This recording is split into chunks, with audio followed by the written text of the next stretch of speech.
All right, I believe we are also live on YouTube now. So again, hello to the YouTube audience. Welcome everyone to the stream. It will just be me today. Everyone else is busy, but that's okay. It's going to be a fun game anyways, or at least I hope it's a fun game. I guess we'll have to wait and see.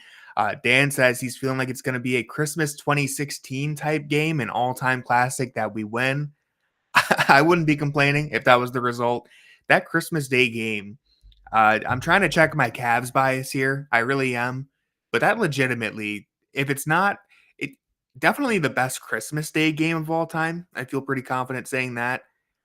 Easily one of the best regular season games of all time. I feel like that was insane. Again, I know I'm a biased Cavs fan, but that game was pretty wild. We had Richard Jefferson baptizing people left and right, elderly Richard Jefferson, that back and forth. There's that sequence where like Kevin Durant and LeBron are just both like trading dunks, or maybe I'm misremembering that. I know LeBron dunked at least once. I think Kevin Durant dunked. Regardless, just one of the craziest sequences. And then, of course, even if you just ignore the rivalry between these two teams, it was a great game. But Kyrie hitting the dagger again, breaking their hearts one more time. The fact that it was a game in Cleveland, so the crowd's going crazy. They're into it. Those jerseys, by the way, too, beautiful. The Christmas Day jerseys were beautiful that year. Really like the contrast between the red and the blue. Yeah, I mean, a nasty game winner. That spin move on Clay, just an all around great game. Hopefully, hopefully this game can come even close to that. We'd be in for a good one if it does. But yeah, I hope everyone's having a good day. If you're with me on playback and you need a league pass to watch the game, go ahead and say something in the chat. I can hook you up. If you're over on YouTube and you want to watch the game along with me, go to playback.tv/fear the sword, and I can give you a league pass for this game. And if you're just hanging out, watching the game on your own, then shout out to you. Thanks for being here. Really appreciate it. And so I have a few notes here. Do a little quick preview for this game, set the stage just by talking about how good both of these teams have been to start the season. Because if you're a Cavs fan and you maybe don't pay much attention to the Warriors, can't blame you. And you might be thinking, well, they've sucked the last few years.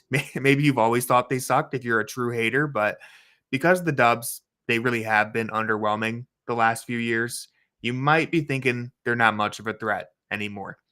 And maybe that will prove to be true as the season goes on. Maybe this hot streak that they're on to start the year won't hold up. I certainly wasn't very high on them entering the season, so I've been surprised by how good they're playing, but it's undeniable. They're playing really good basketball right now. But before we talk about the Warriors, we got to start with our Cavs. We got to start with the good guys. The Cavs, you might already know this. Maybe you've already heard. They're undefeated. They're 9-0. It's the best start in franchise history. They're just killing it from every aspect of the game right now. It's hard to find anything to complain about. Right now, the Cavs, they're shooting the best effective field goal percentage in the NBA. I think they're shooting 2% better than the next best team. So they're shooting the lights out the ball. They're also scoring the most points per game, and they have a top 5 defense. So as of right now, the Cavs, they're the only team in the league that's top 5 in offense and defense. I think that will change as the year goes on, whether that's Cleveland being bumped out of the top 5 in one of those or just other teams joining them, I would expect, like Boston, OKC, even Golden State. They're right on the verge of doing it. But right now, through 9 games, the Cavs are in a league of their own. Again, they're the only team, according to Cleaning the Glass. They're the only team that's top 5 in offense and defense. So you might be thinking, I know they haven't really played anybody yet, and that's true to an extent. They've been beaten up on some bad teams, but they've beaten the Knicks, the Lakers. They beat an injured Magic team. They beat the Bucks twice, which I know that might not sound like an accomplishment because the Bucks have been pretty bad, but hey, they had phenomenal games from Damian Lillard in both of those games. Giannis was incredible in the first, missed the second, but still, regardless, doesn't matter who you're playing against. You win the first 9 games of your season, that's pretty impressive. So, real quick before the game starts, what have the Warriors been doing? How have they been doing? Right now, they're also an elite defensive team. They're the second best defense in the league. They've really gotten back to their roots in terms of locking down opponents. Draymond Green, up to this point, is having a normal season. He hasn't punched anybody, which is good for them. Hasn't punched anybody on either team, his team or the opponent. And look, he's still maybe the best defensive player on the planet when he's having a normal season. So he's been incredible on the floor to start the year. Like I said, Dubs second in defense. They just held the Celtics to 40 points in the first half. 40 points for the Celtics. That's something they could do in a quarter. So when you hold them to that in just one half, it's pretty impressive. And yeah, still got Stephen Curry. He's pretty good at this basketball thing. They no longer have Klay Thompson. That feels weird, but they do have Buddy Hield, who's doing his best Klay impression so far. No more Chris Paul. That's actually not weird. It was more weird that he was on the team, but he's gone. Andrew Wiggins has been playing really good basketball. He's bounced back from some serious personal stuff that he's had going on.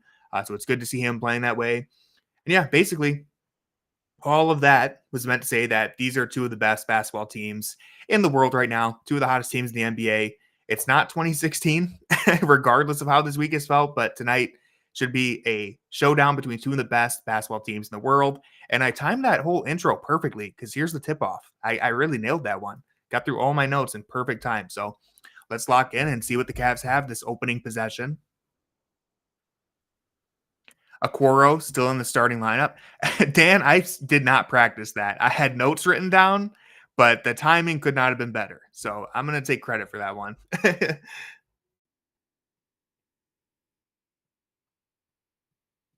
And I agree. I saw the No Dunks podcast. They were comparing the Warriors to the Tom Brady Patriots. I think that's maybe a step too far. Maybe I'll be wrong, but I don't really think they're contenders. I think they're going to slow down. They're getting a lot of production from Buddy Hield, and I'm really not a Buddy Hield hater. I actually like Buddy Hield quite a lot, but he's just never been a guy who's been on a playoff team and like actually played real minutes. So are they going to be able to rely on him as much as they have been? Maybe they have a really good defense around him, but I still think they have a lot of stuff to answer. You also have to make sure that Draymond can continue to have a normal season. But this is going to be an interesting challenge for the Cavs. Like I said during that little intro, one of the criticisms that have been laid is that they haven't played many good teams yet. Can't say that about this Warriors team right now. They're playing fantastic. Wiggins has been good, which I actually like to see. I like Andrew Wiggins. I know that he had so much hype coming into the NBA, and he has not lived up to any of that, but he's put together a pretty decent career. Okoro, nice confident pull right there. One thing that Jackson pointed out to me yesterday, we were recording our podcast. By the way, subscribe on YouTube. You can find me, Tony Pesta, on YouTube, but we do the Junkyard Pod. One thing that he pointed out is that the Warriors teams are shooting maybe the worst percentage from the 3-point line against the Warriors. It was either the worst or like one of the worst. And a big reason for that is that, as we see right here, they kind of game plan to let the, let's just say, less talented 3-point shooters take open shots. So we've already seen Mobley and Okoro take shots. Big block from Mobley right there. But yeah, the Warriors are going to try and funnel those shots to the guys who aren't great at shooting. That was a beautiful two-way play right there. Mobley gets the block, runs the floor, reward the big man. But yeah, so we're going to see if the Cavs can continue. They've been shooting the three-pointer better than anyone. So it's a really fun matchup between the best the best defense in terms of limiting three-pointers versus the team that is currently shooting three-pointers at the most efficient rate. And that's Darius Garland with a step back three. As of like 2 games ago, he was shooting step back 3-pointers at 66%. Not sure where he's at now, but that was a beautiful looking jumper. Cavs off to a good start, 10-2 already.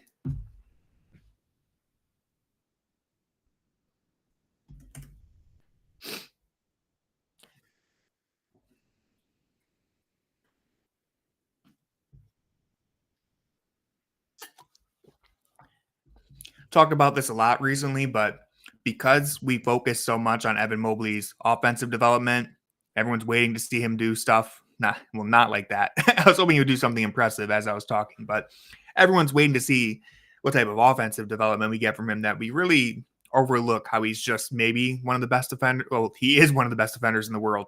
There's a case he's the best defender in the world, and we kind of just overlook that.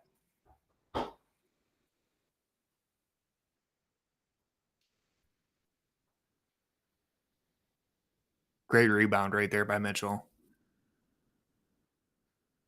Yeah, so Dean Wade is playing tonight, but the Cavs decided to stick with Okoro in that starting lineup.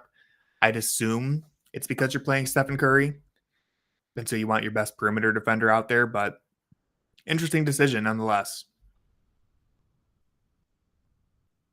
And here he is on Steph. I've always been a Gary Payton fan.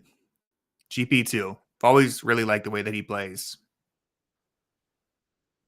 It's good to see that the Cleveland crowd will continue to boo Draymond Green for eternity, probably. We'll be in the open floor. Great take right there.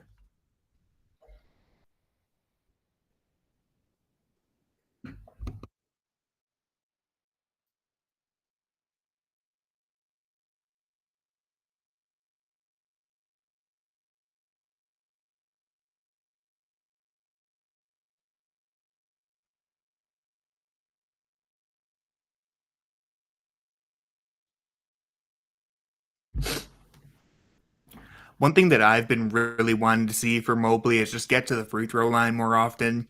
He's such a big dude. He's so athletic. He gets to the rim like crazy, but he really doesn't attempt that many free throws. It's easy points on the board. So it's good to see him get there early. And I know the Cavs, they're dead last in free throw rate. They attempt fewer free throws than any other team in the NBA, which is surprising considering that they do have two big guys who are down there all the time. Donovan Mitchell is pretty good at getting to the rim. And Donovan Mitchell was very upset that the Cavs don't get many free throws, but it's interesting. I know Jackson Flickinger, Fear the Sword, for anyone, you go to the blog. He wrote a very good story breaking that down, the free throw disparity and why that might be. If you want to read that, go check it out.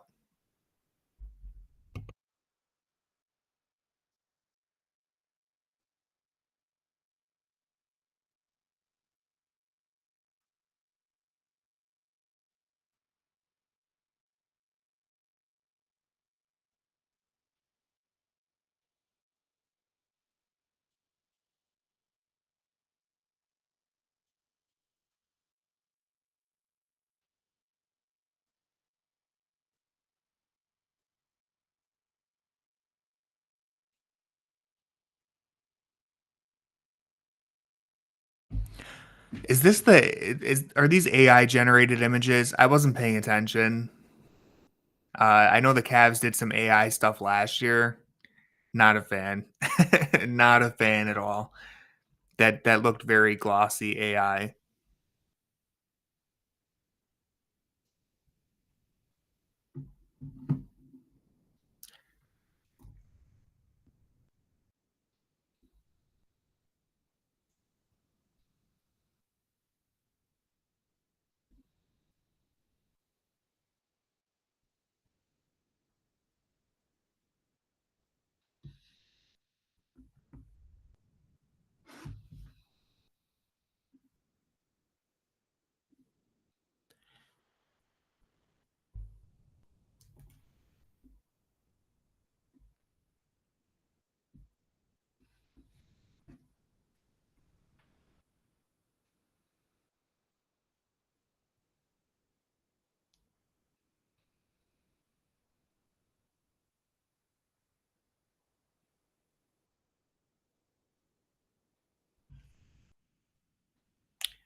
For the YouTube chat, Luther, uh, I can see the chat on the screen on playback. YouTube, I have to go to my phone and check. So I did not see you at the start, but I do check the chat every once in a while. But if you want me to see what you're saying, come on over to playback. It'll show up on the screen. I'll see it right away. I literally have three screens on right now, one for the game, one on my other computers that I can clip things and post them to Twitter, which if you don't follow me on Twitter and you're a Cavs fan, should definitely do it. Shameless plug, but you should do it. I upload live clips as much as I possibly can. Uh, and yeah, got a lot of screens on. So I might miss your chat unless you're on playback. Then I'll be able to see you right away.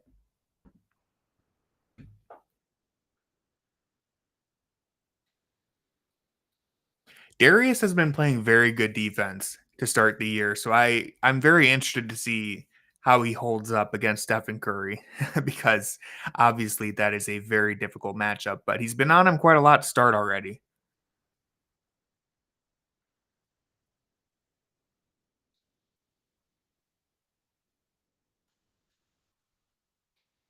Mm.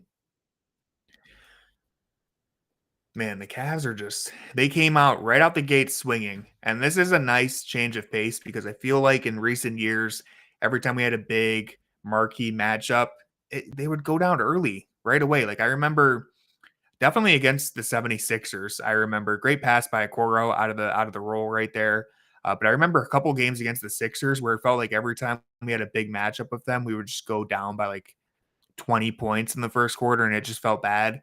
Right now, I mean, right now they're just on fire. DG burying another three, 20-2 in the first 5 minutes of play. Just a fantastic start to the game. And that seems like it's been a trend this year. Really, only that Milwaukee game, the first one, did they go down early. They've just been getting right out onto teams from the jump, and it feels good. It's a nice change of pace.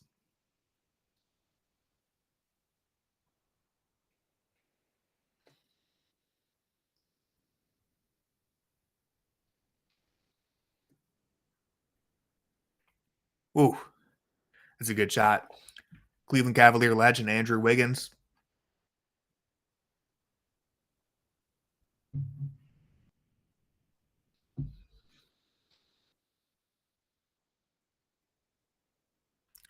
Always love seeing a Okoro as a screener, even if it doesn't always work. I just like seeing it.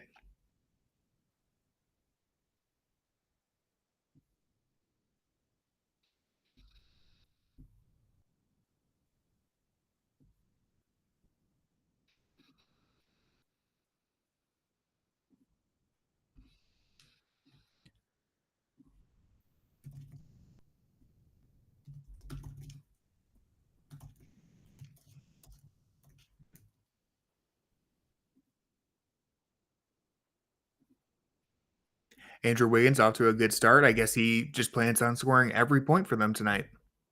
I think the Cavs would be okay with that. Oh, ran him over.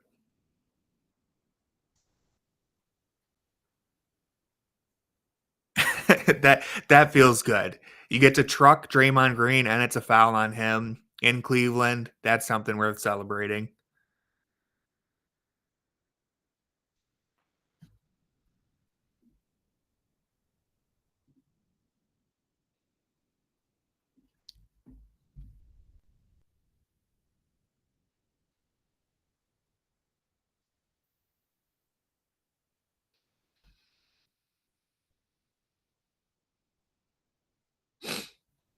Yeah, they're gonna go at Buddy Hield. I'd expect. Not a great defender. Played pretty good defense right there. Karis LeVert, man. I've said it the last two games, but I'll say it again. I owe this man an apology. I was ready for him to be traded. I had officially jumped off LeVert Island, and I think I got off at the wrong time. Looks like new real estate's going up, penthouses, all that good stuff. He's really proved me wrong.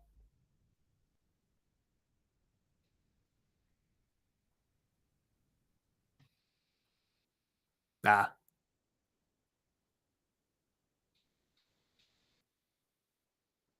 I do like Kaminga too. I was pretty high on him. I was shocked that they managed to get him in that draft. I was really really high on him. Hasn't fully developed, but he's still a promising young player. Okoro, another above the break three. Oh, in and out. That's tough. Still like to see him pull that with no hesitation, though.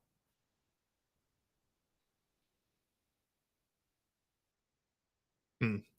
Yeah, Draymond's not never been the best finisher. Good pass, good cut too. Nice, nice finish. Really good active cut from Okoro right there. Good job by DG to get into the paint, draw two to him. Ooh, late call right there. Those are the ones that feel bad. Such a late call. It's like the ref was waiting to see if he made it or not.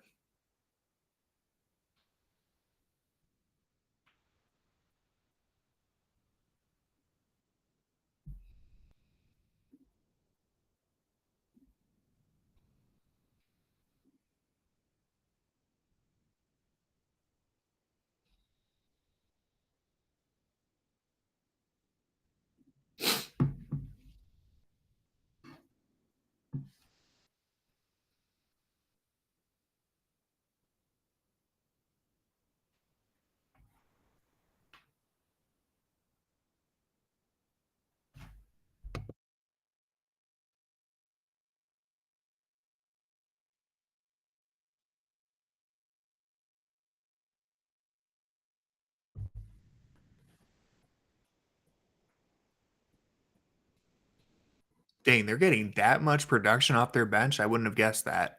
I knew Buddy was lighting it up, but I guess that does make sense that Kaminga would be second. Karis LeVert, though, I have to say, again, Cavs bias, but a little awkward play right there as I'm trying to hype him up. But Cavs bias, I think he's probably the very, very early favorite for six man of the year. Like he's just been playing amazing. Wow. I don't know how they managed to get something good out of that possession. That was ridiculous. That was looking like a old school empty possession for the Cavs. Very stagnant. Dang, Steph is still so special, but yeah, that looked like an ugly play that Darius just pulled some magic out right there.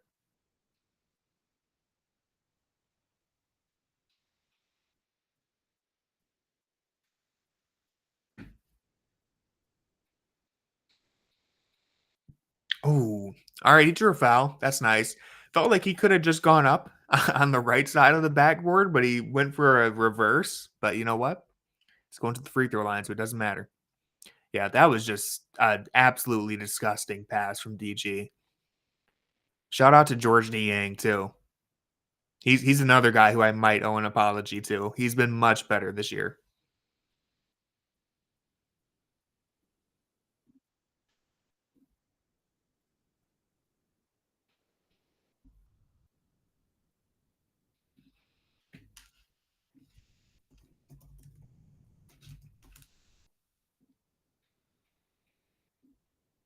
Also, for anyone who already follows me on Twitter and is used to seeing my Twitter clips, if you're tired of that platform, like many of us are, I'm on Blue Sky now as well. And I'm going to be posting all my usual clips over there. Still posting them to Twitter too. But if you are on Blue Sky, I have my same at Tony Pasta. Ooh, oh man, that's a scary, scary play. But thankfully, Karras managed to land on his feet right there.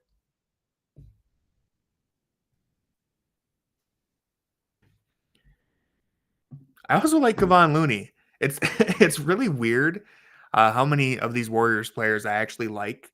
Maybe it's because there's not as much history. I know Looney was on those finals teams, but just feels a little different.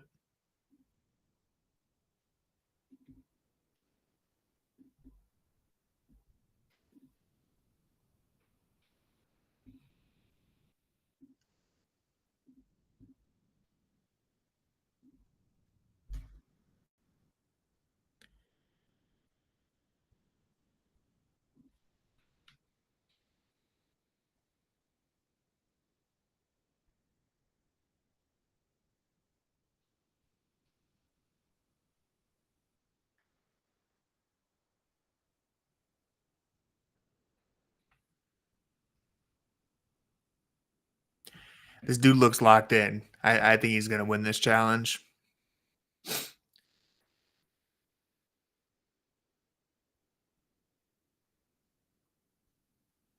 And those things are rolling. Does he have to make free throws? Oh, two free throws. Come on, man.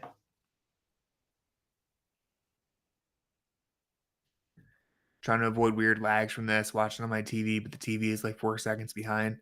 Yeah, that has to be a pain in the neck. I could give you a VIP if you want to watch on your computer screen or your phone, wherever you're watching the playback on, but let me know. I can give you one. I don't know if that'd be easier or if it's annoying watching from the computer or not.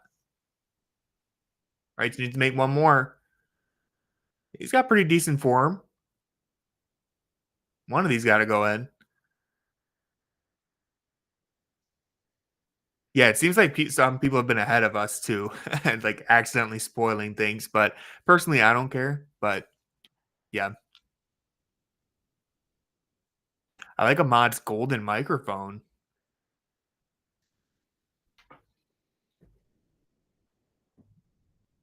I know the Bally feed, well, the FanDuel feed is always like really delayed for me because I will watch on a Reddit stream on my computer.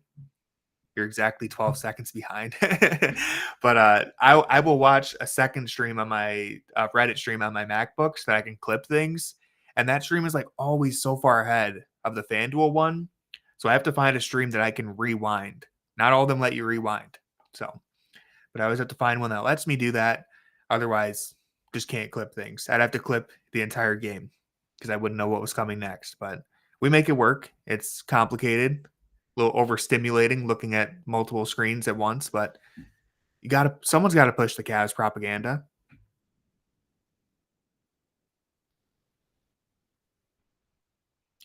One thing that I would really like to see is Donovan and Sam Merrill get some of their chemistry going. They were in that streak last year when the Cavs went 18-2. Those two were just lights out, and they're both having good starts to the year. But I would just like to see them rattle off a big run together, burying 3-pointers.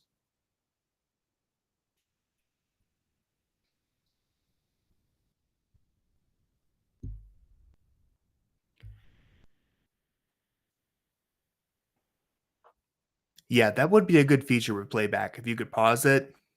I know the YouTube. Pretty sure on YouTube you can pause the live stream and then continue watching. So playback should definitely get on that.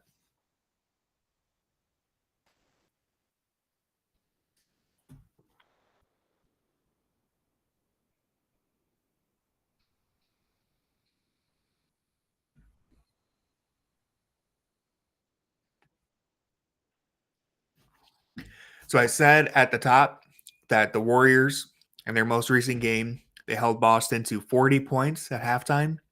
The Cavs already up to 32, and there's still 2:39 left in the first quarter. So that's one of the biggest things that this Cavs team has been doing this year is that they can finally score the ball. They've always been a good defense, but they figured out how to play on the other end of the floor too. So hopefully that's not a jinx. Last thing I want to do is jinx them, but that's been one of the big differences for this team. Mobley switching it to second gear. That was good defense from Pajemski to get in his way. He had to really deaccelerate. It was kind of awkward. That's why I'm an advocate for banning the charge. Just ban the charge. Let Mobley plow right through him and dunk it. I think everyone would have preferred that. Cavs shooting 10 of 15.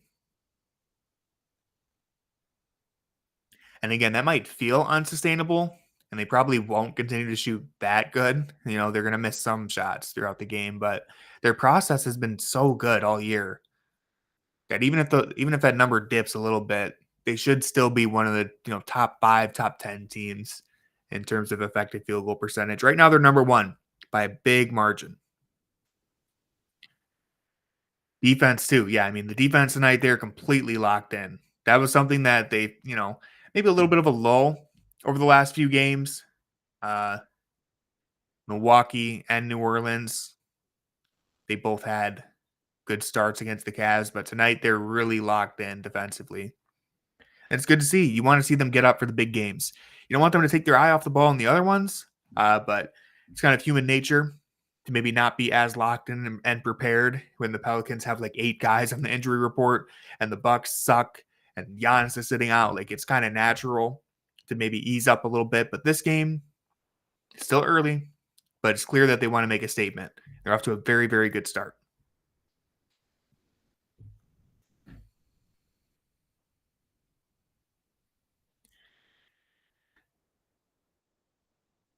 Yeah, hopefully they can keep their focus. we know very well that the Warriors have runs in them. It's not the same as it was back in 2015, 2016, where even if you were up by like 19, it felt like you were 2 minutes away from losing. But got to keep the focus. And so far throughout the young season, the Cavs have done that. Uh, Again, Milwaukee, they kind of lost their focus a little bit in that second game, almost lost it. But for the most part, they've been pretty locked in for 48 minutes. And a big reason for that is the rotations. Kenny has gone 10 deep. When you're able to keep guys fresh and you're putting out new lineups, Warriors with the trap right now. I think that surprised Donovan Mitchell. It surprised me. But yeah, keeping the focus for 48 minutes. It's easier when your stars only have to play like 32 or 33 of those minutes. And they don't have to be overtaxed. They're not playing these strenuous, heavy minutes. And they can really give you full effort for the entire time that they're out there.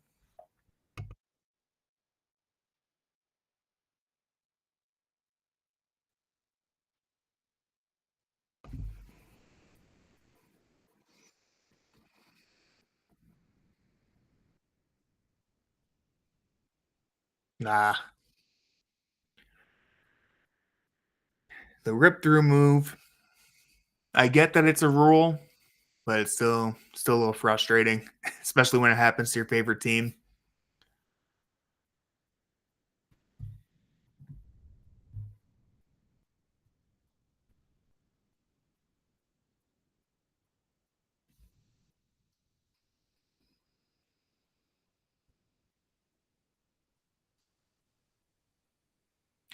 Yes, Dean Wade is available. He should be playing tonight. I'm not sure exactly like where his conditioning is and everything, or like how much they're going to use him tonight. If it's going to be very sparingly, but Dean Wade is available. They decided to continue with Okoro in the starting lineup for now. I assumed that that was because they want him on Steph Curry and Buddy Hield, uh, but we're going to see. Hopefully, Dean gets some run tonight. Sam Merrill knocking it down. Always good to see. 6 of 8 to start from the 3-point line for the Cavs. Really good defense from Sam right there, not allowing Buddy to get any space for a shot. Mobley too. Good defense, better offense right there. Really great pass. All right, come on, Niang. Got our first bang of the night.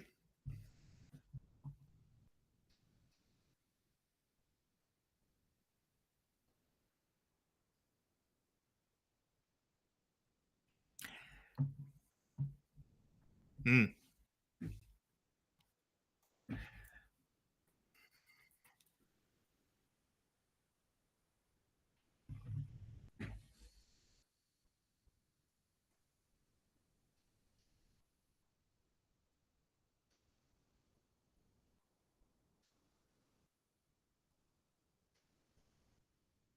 Woo! Oh, dang. That's beautiful. All right, if the Cavs can score right here, they will have scored more points in this quarter than the Celtics did in the entire first half of their game against the Warriors. That was just nasty. I love that FanDuel was showing us a replay instead of the final play.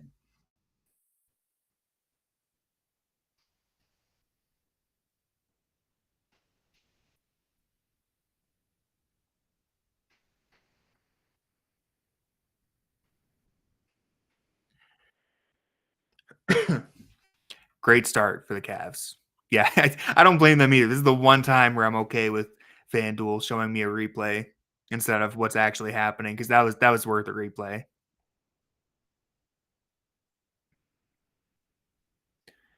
Kolb on Twitter, one of my favorite Twitter followers or follows, just said, "People don't believe the Cavs are serious, so I love how they started the game." And I agree completely. Again, it's November, so it's kind of hard to make a statement game this early, but a lot of people don't believe that the start of the season is serious. They're way more bought into the Warriors run, which is understandable. You know, they have some guys who are very, very proven over there, but they keep whooping their ass like this. It's going to be hard not to take the Cavs serious.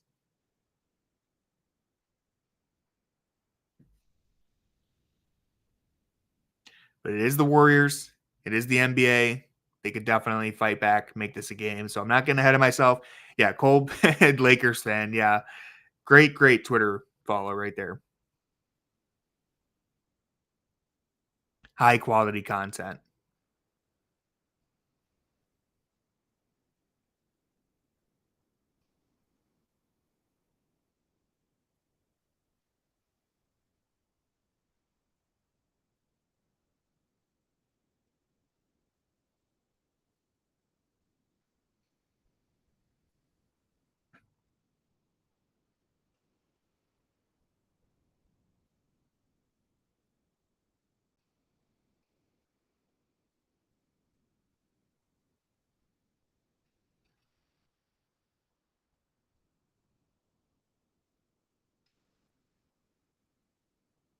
Honestly, though, I do feel like if you're a Clevelander who is also a Lakers fan, you kind of get a pass.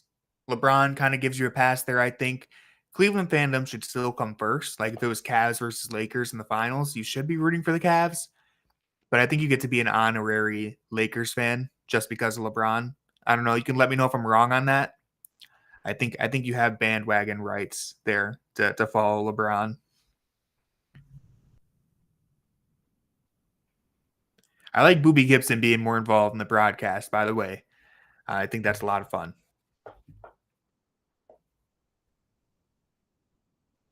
Dean Wade's out there now.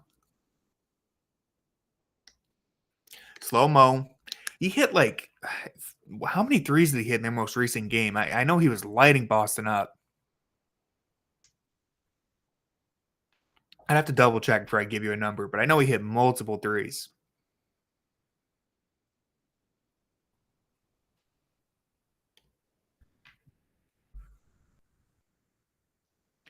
So something I've been noticing is that the Cavs have been going to Mobley at the start of the second quarter a lot. They've really just been letting him take up the ball, handle it a lot, inverted pick and rolls, all that. So let's see if that continues this game. Okay, Niang.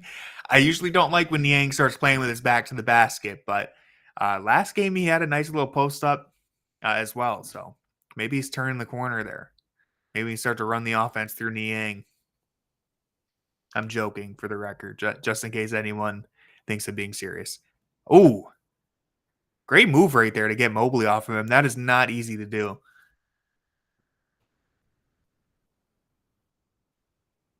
Good point on YouTube. Kobe is a Kobe guy. It's true. It's true. But he's still a LeBron guy too. It's a little bit of both. But fair point.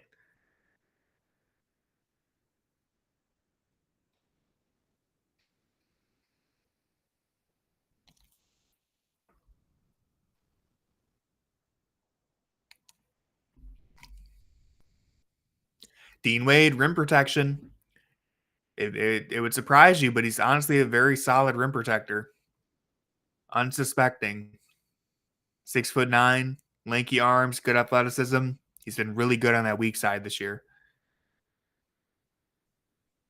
Here we go, Mobley back at the free throw line. Going straight at a mismatch, not pump faking, not wasting any time. It's been one of the biggest changes for him. Just being assertive, decisive, not pump faking, not questioning his role in the offense. I'd like to see him, get closer to make it a free throw right there. He almost airballed that one, but it's been one of the big differences. He seems sure of himself. He seems like he understands what his role is in the offense now. And a big reason for that, again, is that every second quarter, he knows that he's going to get the ball and it's his time to score and that he is an active member of the offense.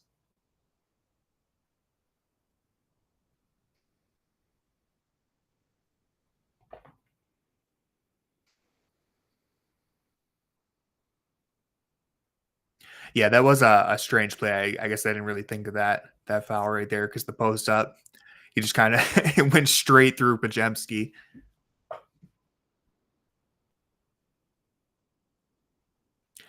I think just watching the replay on my other screen, it looked like Pajemski maybe was leaning right there when Mobley hit him. Here we go, Mobley. Good pass. Confident look. Okoro, 2 threes already. I'm so in on the Okoro breakout season. I've always been in. And by breakout, I just mean I think he's a really helpful role player, which he basically already has been. But I think this is the year where people finally start to realize it. Dean Wade, same corner, same result. Dude, this is crazy. Like a 24-point lead this quickly, this efficiently. Cavs are special, man. Again, the last thing I want to do is jinx anything. Last thing I want to do is say all this and end up blowing it. But, man, what a start to the season. What a start to this game. 24-point lead just like that. That's not easy. This is not normal stuff that the Cavs have been doing.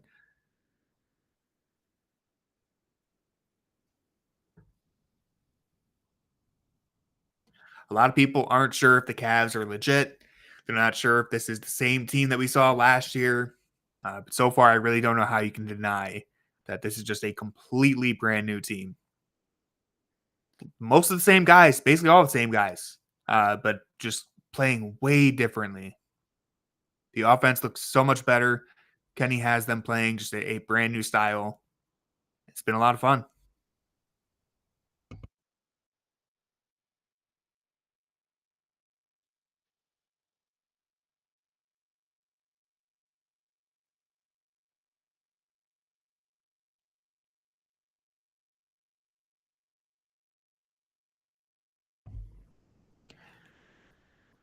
Yeah. I mean, the Cavs aren't gonna shoot lights out from the 3-point line forever, but they might. You never know. Maybe they will. Revenge of the Sith is on TNT for for anyone looking for something good to watch. Jackson, get out of here. I don't I don't know what happened to I think Derpy. Derpy is the chatter who is getting off some Star Wars takes. I can't help you guys here. I've only seen one Star Wars movie.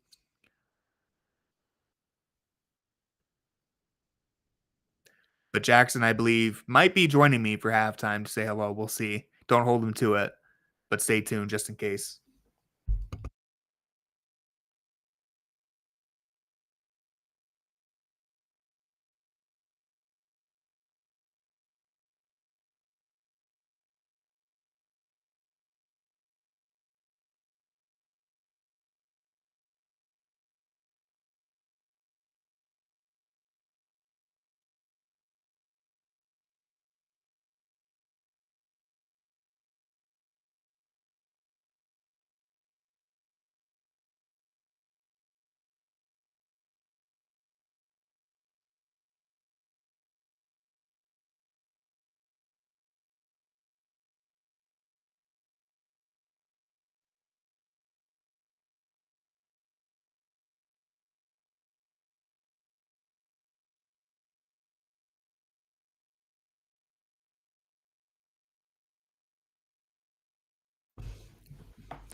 Jackson took me to see Phantom Menace uh, earlier this year, and I was very disappointed to see no Baby Yoda because they hadn't decided uh, to show him off yet, which just seems like a failure, in my opinion.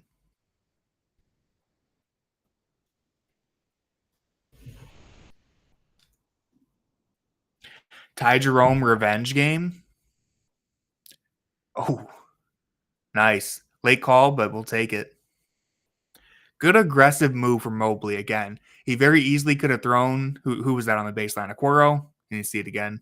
Oh, they're not going to show me. Oh, it was Wade. Easily could have thrown Wade the ball there, but again, start of the second quarter, this is his time. Go out and get some buckets. He's scoring more points in the second quarter than he is in any other quarter of the game. And he's actually playing his fewest minutes in this quarter, too. They basically just give him this opening burst right here, and then he sits on the bench for a while. But he's averaging the most points of any quarter in this quarter right here. And it's because at the start of the second quarter, it's his time to go out and be assertive. So I like that he took the shot himself right there.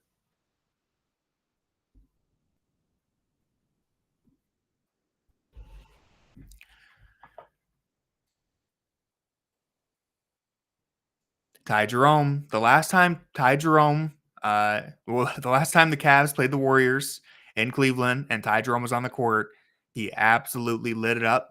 He was wearing a different uniform. He was playing for the Warriors, but nonetheless, hopefully he can replicate that tonight. Wow. That was a nasty step back right there. Like I said, maybe the Cavs just won't miss ever again. Maybe they've just decided they're done missing 3-pointers because, I mean, I haven't seen anything to suggest that they plan on missing anytime soon. Kaminga's starting off good too, though. On a serious note, I am interested to see what the Cavs do when they're not shooting 67% from the floor. Like does the pro oh my god. I can't even talk about it hypothetically because they just keep burying 3-pointers every time I try to make a point. But I am interested to see when the 3-point shot isn't falling. Do they revert to old habits? Do they stay true to the process? I think they did against Milwaukee.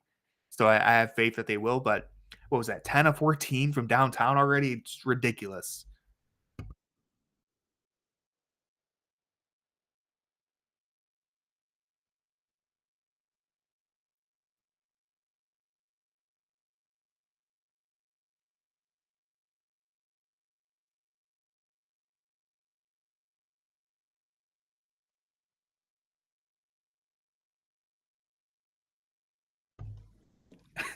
57-30. Just unbelievable. Ty Jerome giving them the business right here. Little Tony Parker in his game right there. That's what it reminded me of, at least.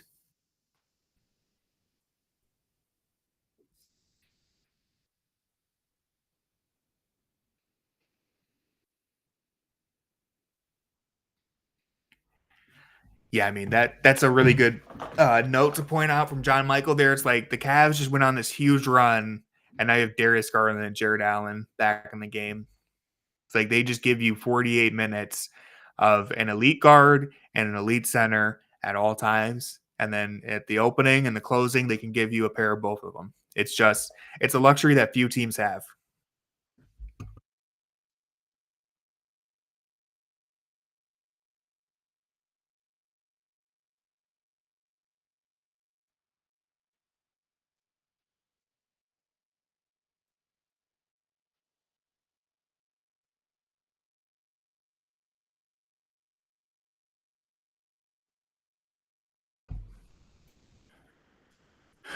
Yeah. The Ty Jerome just got Ty Jerome right there. You don't see it happen very often, but every once in a while. But Dempsey's a good defender. So,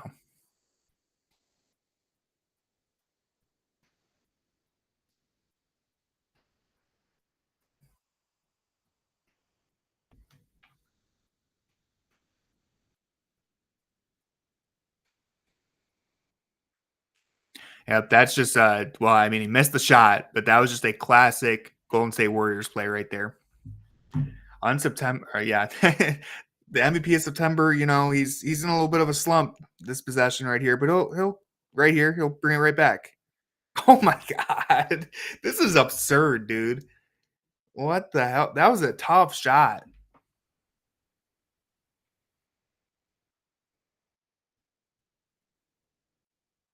Wow, that was also a tough shot, but you expect Stephen Curry to hit a shot like that when Ty Jerome is doing it too. I mean, it's just nuts.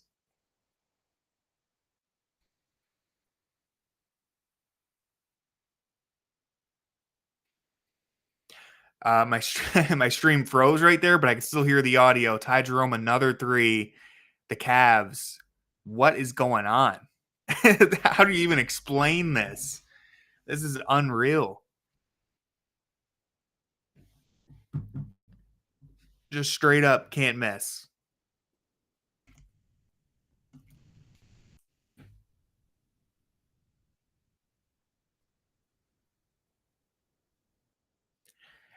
Eight points in 4 minutes. It's the MVP of November right there.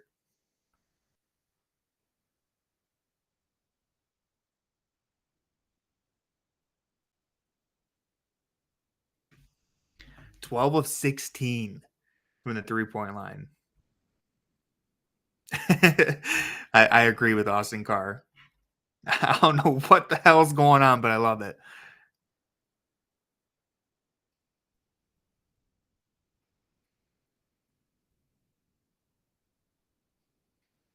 Do you guys think the Cavs are legit contenders? Is this swaying you? Okoro, another great play. This has been a fantastic start for Okoro. Look at that. Great defense. God, I'm such an Okoro fan. No way. What? Dude, this is nuts. This is one of the craziest starts to a game I've ever seen. 68 points. There's still 5 minutes left in the half. What is going on, man? Ty Jerome. Are we sure Stephen Curry is the best player on the or best shooter on the court right now? Ty Jerome might have a different opinion on that. That is crazy, man. I'm trying to clip this and my MacBook's freezing up.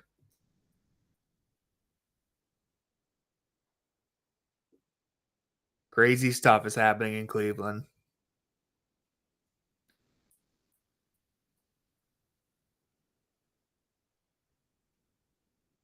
Yeah. Someone on Twitter just said, "Didn't Jackson say something about the Warriors 3-point defense?" Question mark. Hey, Entering this game, they were one of the best defensive teams at guard and the 3-point line. And the Cavs said, we're going to hit 13 in the opening, minutes of this game already. Unbelievable.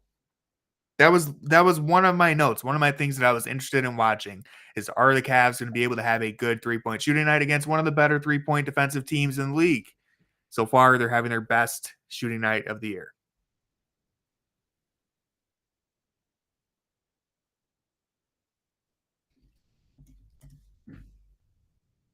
Unfortunately, my MacBook is not cooperating. I really wanted to clip that little run right there, but I think I'm going to miss it. That's why everyone here is watching live. We got to experience it live together. So that's what makes it beautiful.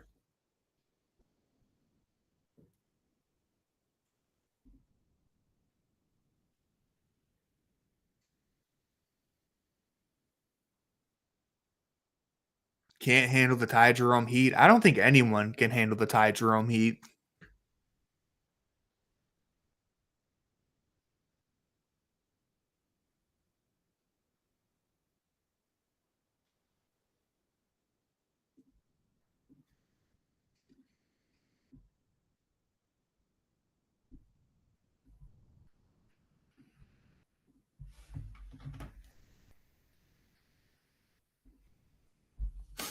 All right, good news. I actually was able to clip that moment.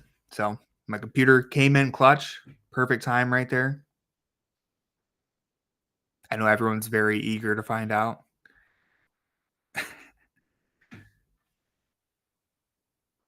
What's up, Derpy? How you feeling? I don't think you could ask for much more from the Cavs to start off.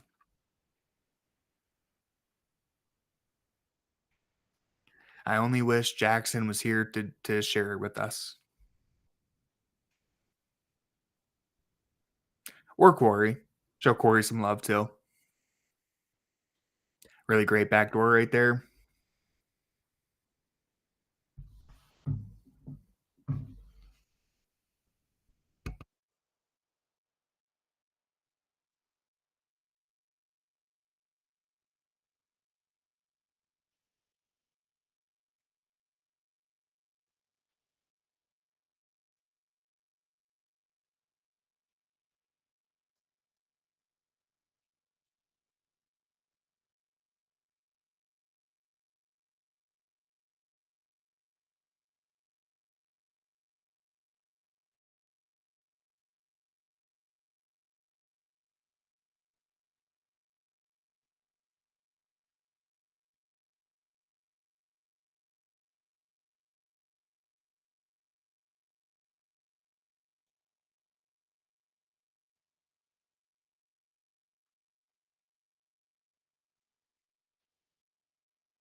Great defense by JA. Good help by Okoro.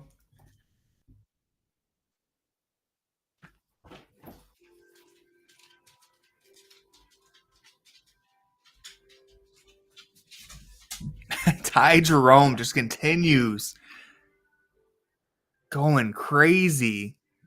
The Ty Jerome revenge game.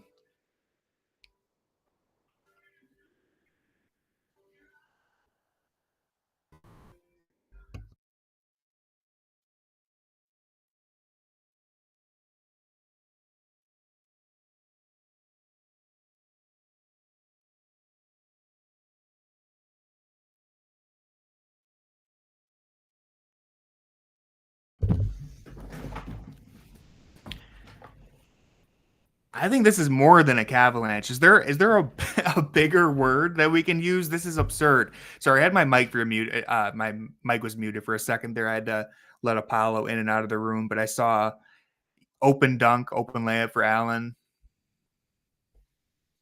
Nice. Oh, come on, you got to finish that, Levert. What? This is crazy, man. I'm serious. We need a bigger word. Cavalanche doesn't even cut it anymore.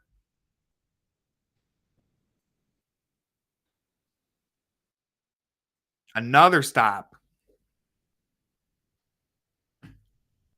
Oh man, it would have been too much. It would have been too much. It would have been a mercy rule if Garland hit that.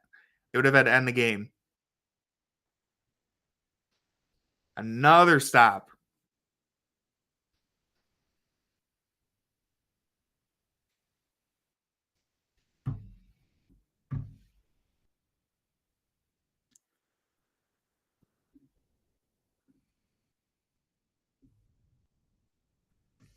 I don't even know what to say. I'm honestly at a loss for words.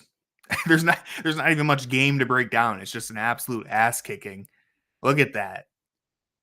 Okay, well, you got to miss sometimes, but that was still a good, crossover. It's a good crossover. You had Buddy shaking.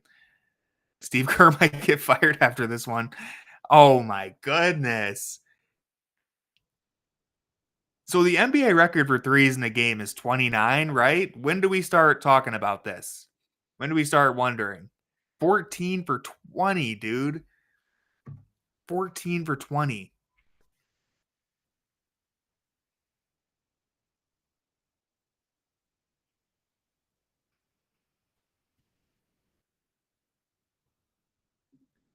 40-point first half lead. Like, this is crazy. I wish I could say something more insightful other than saying this is crazy every 2 seconds, but there's no other way to describe what's happening. Just to put it into perspective, the Cavs have hit 14 threes. The Warriors have made 15 total field goals. Yeah, it wasn't on my bingo card either. I was expecting a back and forth. These are two of the best teams in the NBA right now. This isn't like the Pistons. No offense to the Pistons, but this is a good basketball team. The Cavs are doing this too.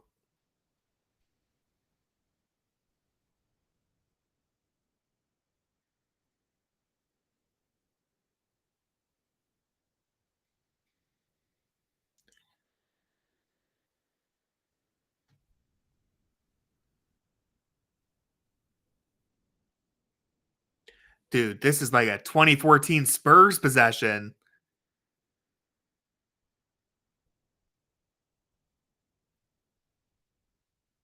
Another steal. One of the most dominant first halves I think the Cavs have ever played. 4 quick fouls already?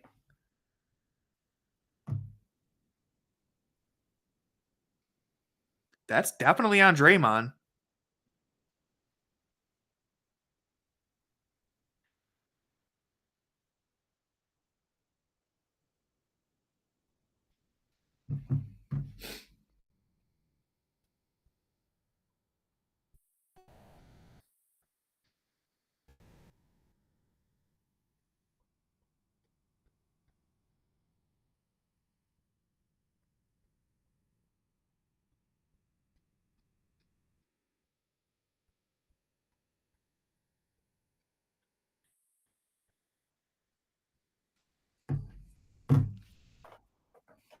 All right, I promise this is the last time I'm going to bring up that Boston stat, but I just want to say it one more time. Uh, the Warriors held the Boston Celtics to 40 points in the first half in their most recent game. They're now losing by basically 40 points. They were down by 40 points a second ago. That is wild. Absolutely wild. But hey, when Ty Jerome's on the floor, anything's possible. The ball movement has been so good. I mean, it's just constant getting into the paint, drive and kick, attacking closeouts, getting high quality looks. Yeah, the 81-point half against the Kings was also great. I believe that was the first Cavalanche. Another steal. I mean, the Warriors just look totally lost. Keeping the ball moving. No one's getting like crazy or carried away either. They're still moving the ball around. Everyone's being unselfish. Garland, another open three. A little bit of a tough shot, but defense has just been everywhere. Another turnover. Another turnover.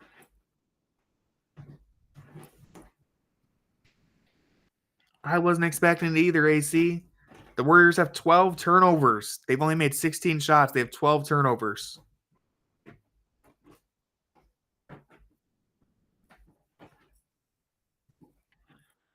Ah,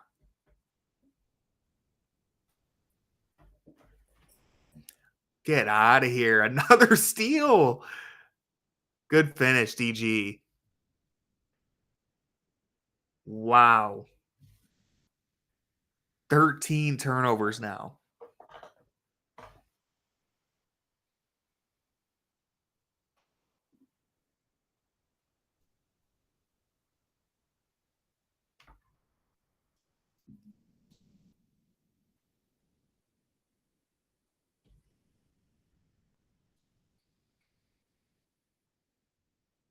I really have no words. I'll just repeat what John Michael said. A masterpiece. An absolutely masterful first half from the Cavs. 83 to 42. 83 to 42. I don't know what else to say. I mean, they just kicked their ass from every aspect of the game. Shooting lights out. They're playing lockdown defense. Everyone's getting involved. Everyone's included. Everyone's playing fantastic. It's just a continuation of how good they've been to start the year.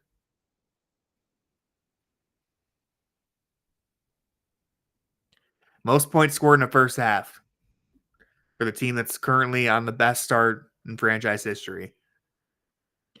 If they hang on to this 40-point lead, if they do it, let's not get carried away, but if they do it, they'll be the first team to start 10-0 in the NBA since the Warriors did it in 2016.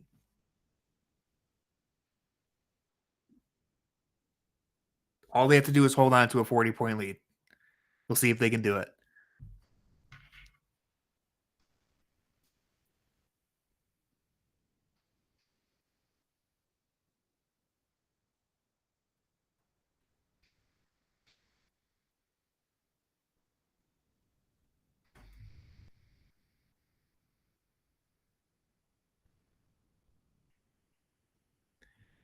Incredible first half. I'm going to see if I can get Jackson in here, get his thoughts. I'm going to text him. But how are you guys feeling? What do you think? Yeah, I mean, they had the second best defense in the league before tonight. Here he is. Speak of the devil. Jackson. Oh, Can you hear me now? yeah, it's a little drowned out. All right. I'll head like to a back hallway. Okay, yeah. Because we just heard Ahmad. I can't stop smiling. Neither can I. I promise I'm working on getting a webcam set up, just so everyone knows. I said this a couple times not to be annoying, but I have two different screens on right now. The computer that I'm using to live stream does not have a webcam. And the one that does have a webcam, I need to use to be able to clip things. So that's why you get my profile picture for these. But I'll get a webcam soon, and you'll be able to see me smiling like a dork at the Cavs, just shooting the lights out, just absolutely killing the Warriors. But you'll get to see Jackson here in a second, and I'm sure he'll also be smiling. We got a little skills challenge for the fans. This might be a tryout for the Warriors in the second half. They might need some help. This kid's actually killing it. Got that pass in the first try. All right. No left hand on the layup, but it's all right. It's all right. That was genuinely impressive. Everyone in a Cavalier uniform is on fire tonight. That's what I'm taking away from this. This guy looks way older than that little kid. This doesn't feel fair. Oh, well, maybe it was fair. All right, he got the pass on the first try, too. That's been impressive. Oh, he's taking a three. All right. I guess not everyone in a Cavs uniform is knocking down threes tonight. It's all right. He made the layup.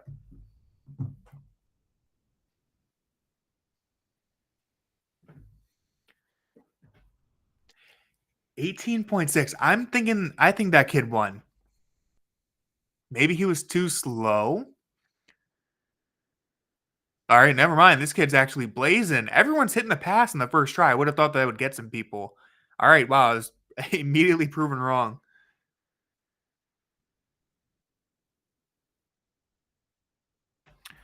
Someone on Twitter says, I think this is easily the best team in franchise history. I'm going to be real with you. I don't want to rain on anyone's parade because this has been, one of the most brilliant halves of basketball I've ever seen. They're not touching the 2016-17 Cavs. And I'm talking the 2016-17 Cavs. 15-16, also incredible, obviously. But, yeah, let's not get carried away. We've had LeBron teams that have – or LeBron teams. We've had Cavs teams that had LeBron James on them. So let's not get too carried away. But definitely the best non-LeBron team in franchise history. And that might have been the best half in Cavs history. I would agree with that. That might have been the most dominant basketball they've ever played. I mean, that was unreal. I can't remember the LeBron Cavs doing well. No, didn't they did something pretty similar to the Celtics in the playoffs, didn't they? I remember they I think they won by 40. But I'm not trying to take anything away from this current game. This game has been incredible. Jackson's still trying to get in here.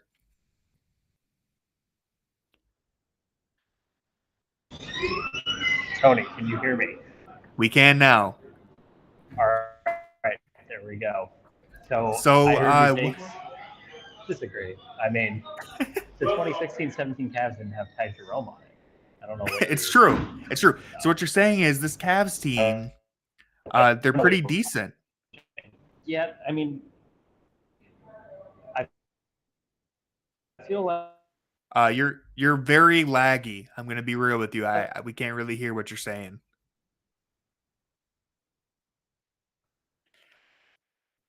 Jackson is I think he's disconnected, not sure.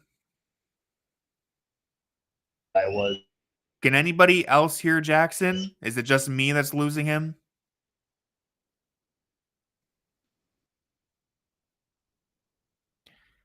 Yeah, he's breaking up. Yeah. I think the question we should all be asking is, are we sure that the Cavs can win with Darius Garland and Jared Allen? Should they trade him for Cam Johnson? That's what I'm thinking as I watch them in this first half.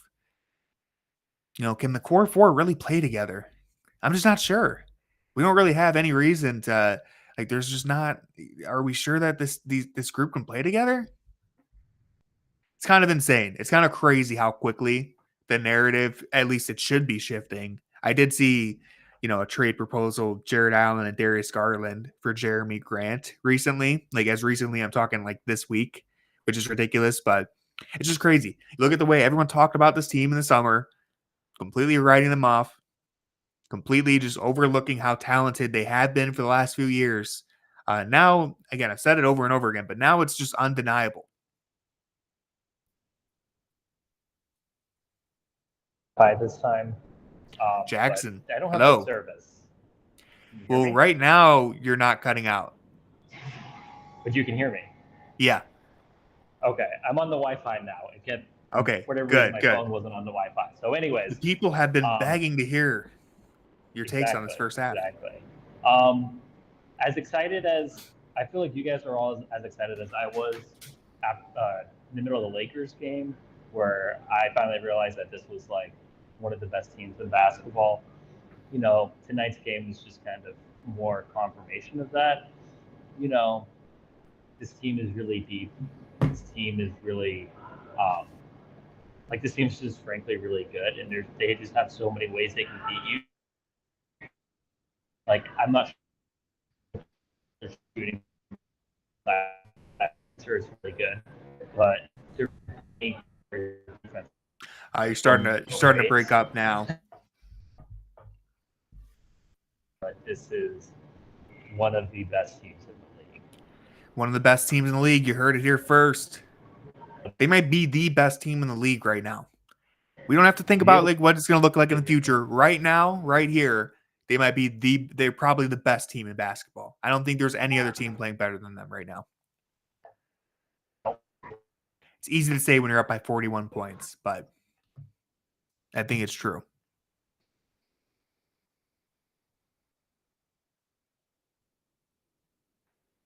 I believe, Jackson, we have lost you again, but thank you for trying.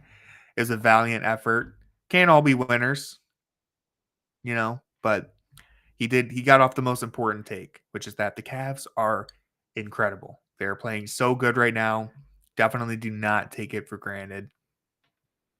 I still just remember, not that long ago, like literally just a week or two ago, some of the biggest Cleveland media members talking about, I just can't buy into this team. They got punked by New York 2 years ago, by the way, but they don't show up in the playoffs. All this, it's like, if you can't enjoy what you're watching right now, I don't know what to tell you. Uh, I really just don't know what to tell you. Yeah, Jackson said that his service isn't going to hold up. So he tried. We appreciate him trying, but yeah. And yeah, good point. Even if they had gone 7 for 22 instead of 14 for 22, they'd still be blowing them out. Cavs scored 83 points total. Thank you for pulling that, because I was thinking that as I was watching. I was like, I know that they had a game in the 80s against the Magic. 82 points in this opening half. Or no, 83. Sorry. Yeah, no, they matched it. Wow. Crazy. Listen, I want to be clear. And someone actually pulled up one of my old tweets recently, and I didn't reply, but I think JB Bickerstaff, I still think that he is a good coach. Not a great coach, but I think he's a good coach. I think he's an average coach. Uh, I don't think that he was the only thing holding this team back. I want to be clear on that. I think one of the big things is that the players are actually playing differently. You can have the best coach in the world, but you still need buy-in from your players. But man, Kenny Atkinson has made such a difference for this team, and he's gotten to them in a way that JB, for whatever reason, wasn't able to. And I want to be clear, I'm not saying that to hate on JB. Really like JB. I think he's a solid coach. I think he's going to help them in Detroit. But it is wild, the difference that Kenny Atkinson has made for this team. And again, the players themselves buying into it. It's the most important thing, is that they're buying into it. Everyone is playing a beautiful brand of basketball. Good coach, just not the right coach. I agree. He was the right coach when they were rebuilding and they were trying to establish their identity, that defensive identity that he helped build. He was definitely crucial in that. But they needed someone with an offensive mind that could unlock them. Kenny has been that.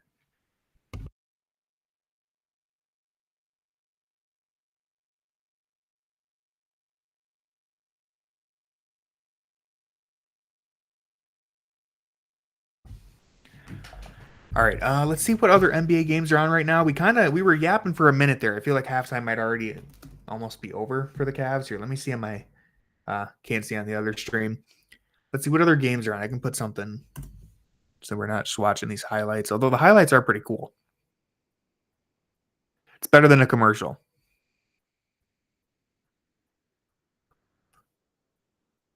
I'm gonna throw on. Do we want? Oh, Nets Celtics are at halftime. Never mind. I'm gonna go ahead and throw on Rockets Thunder real quick. The haters are the haters of Silence Jackson. Yeah, Steve Kerr. Steve Kerr is not allowing Jackson to connect. He's blocking him from the arena. Give me 1 second here. I'm gonna throw on this other game just for while we're waiting.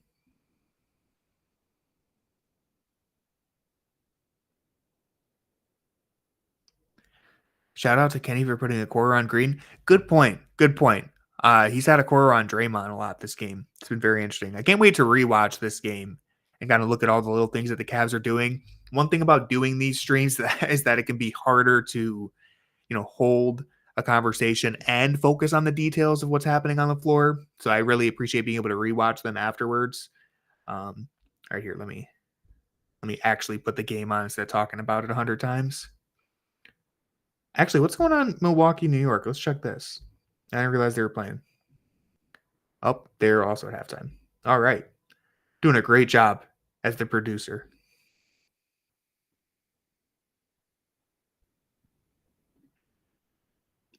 All right, I'm going to put this on.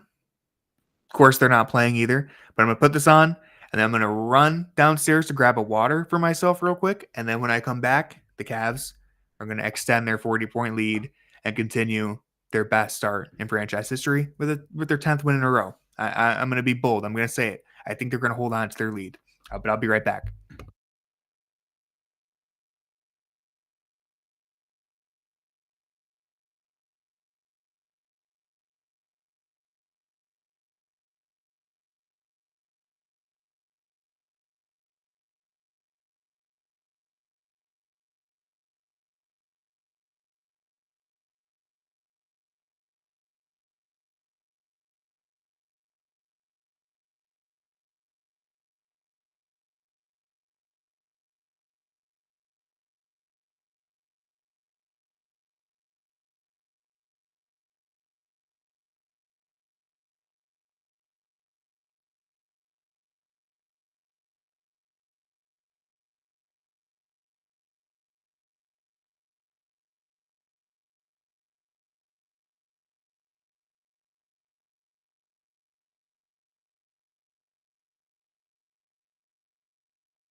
All right. Sorry about that. Looks like we missed the opening of this half right here, but I'm back. Let's see if the Cavs are also back. Are they going to be the first team to blow a 40-point lead? Let's hope not. Here, hold on a second. I lost my volume for some reason. I'm so good at doing stream on my own. Just an amazing producer. Okay, I got my volume. We're good. One thing that with great Twitter follow, Ziggy Baxter pointed out is that the Cavs are starting to set records that don't have to be clarified. I think first time they've done blank without LeBron. First team to do this. So, they're just doing things that the Cavs in general haven't done. Even LeBron's incredible.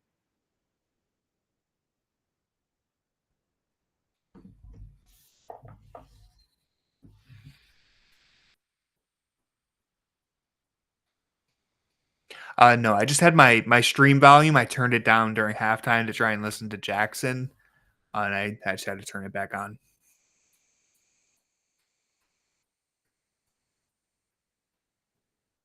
Aquaro, was that 3 threes for Aquaro? Fourth, four? Aquaro's hitting 4 threes in a game. How many times has he ever done that? Uh, well, I mean, if Aquaro's hitting 4 threes, Draymond can get one. That's all right. Sorry, I'm pulling up Aquaro's career high in 3-pointers because this is the most important thing going on right now. I know he's hit 3 before. I feel like he's hit 4 before. Okay, he has hit 4 as his career high, and he's actually done it each season of his career. He hit 4 as a rookie, 4 as a sophomore, 4 in his third year. Did it last year. Let's see if he can break it. That's what I'm rooting for at this point. I need Jared Allen to hit a 3. They keep teasing us, saying that Jared Allen's going to be a stretch big. Not really. They haven't really teased us, but they've mentioned it. I'd like to see it happen. Yeah, get Tristan Thompson in there. I wouldn't be surprised if we did see him at some point. Ooh, that maybe he was leaning. Maybe Aquaro leaned right at the end. I hate the block. The block and the charge, just take them both out.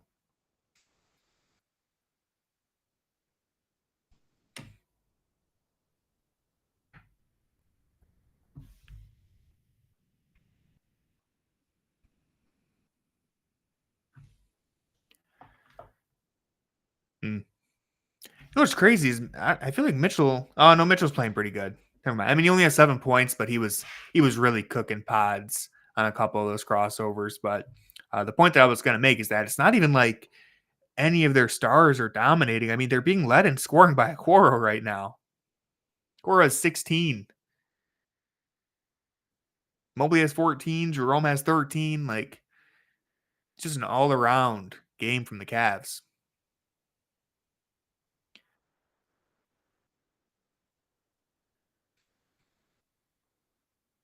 One more swing. Oh, he had Garland wide open. Good shot. I mean, it's a tough shot, but it's a pretty looking shot right there.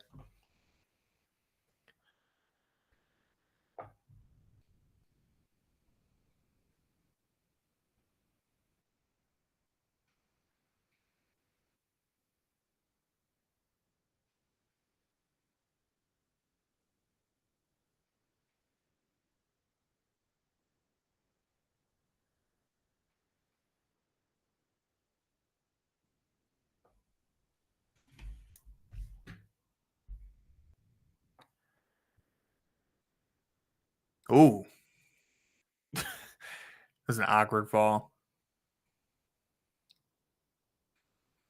Hopefully he's okay. He looks all right. Darius does a good job sliding. I feel like he slides a lot on the basketball court. Yeah, he slipped. It's that Black Ops 1 dolphin dive like every other game.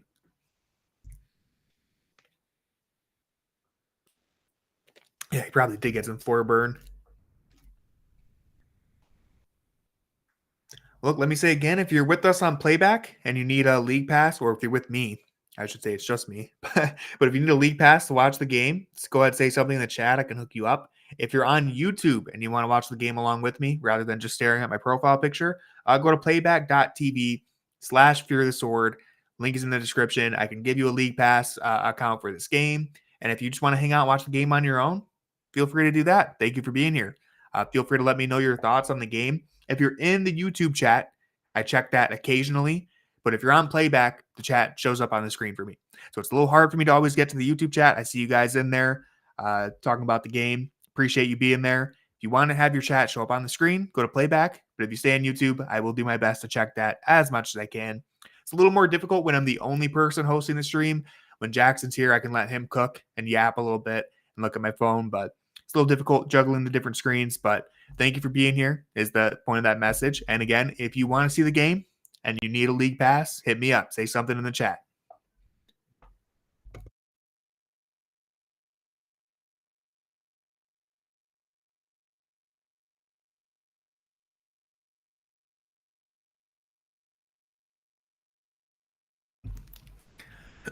All right, let's do some box score watching here.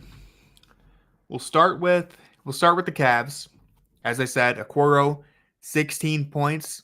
He's shooting 4 of 6 from the three-point line. That matches a career high. One away from setting it. Really hope he does. He is a team high plus 33. Plus 33 for Okoro. I'm getting nervous they aren't building their lead. Yeah, I like to see them get it back up to 40. I'd feel more comfortable. Benjamin on YouTube, if you go to playback.tv/fear the sword, it's in the top right corner on YouTube, and you can click the link in the description. If you watch on playback, it's free. You create an account, and I can give you your VIP, but you have to be on playback, and you got to say something in the chat so that I can see you. But yeah, Coro, 16 points, 4 of 6 shooting. Mobley has 14. He's the Cavs' second leading scorer, shooting 3 of 6, 8 of 9 from the free throw line. I'm interested to check what's his career high in free throw attempts. That seems pretty high for him, but it's what I want to see. 3 rebounds and 3 assists for Mobley as well.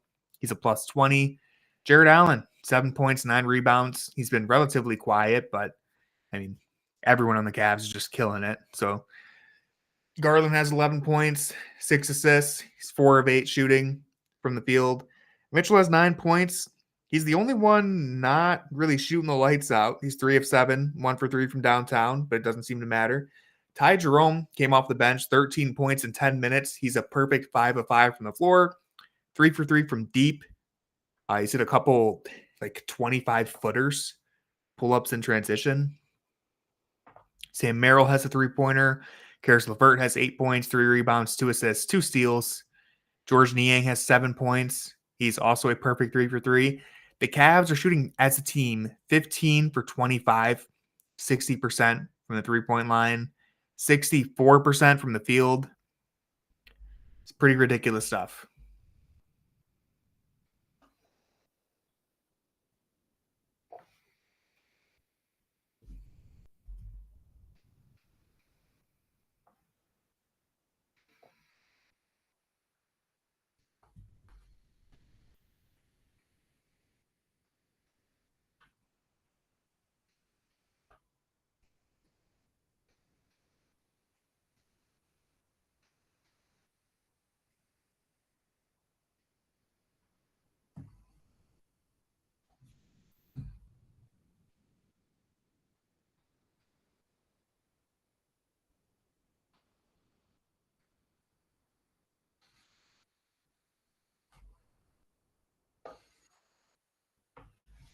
Point Mobley alert.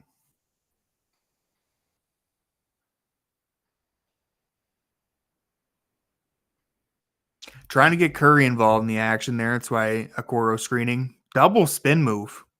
You don't see that very often, that double spin.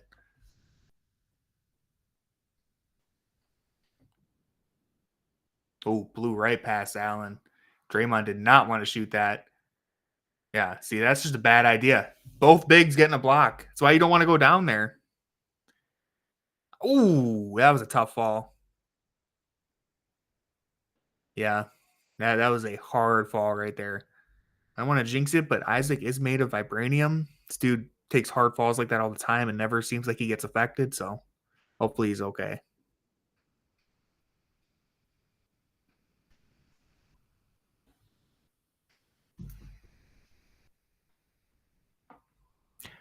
The Cavs yeeted the Warriors into another dimension. I'm going to be honest with you. I haven't heard the term yeeted in quite a long time. So thank you for bringing that back. It really does feel like 2016 all over again when you hear a word like that.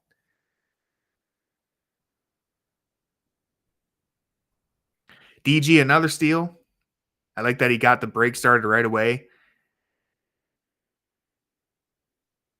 Didn't quite turn into anything yet. Ah.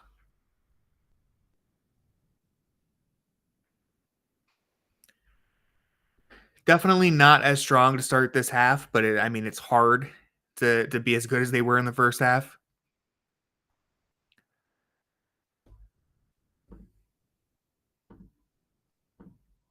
There we go. Donovan gets himself a 3.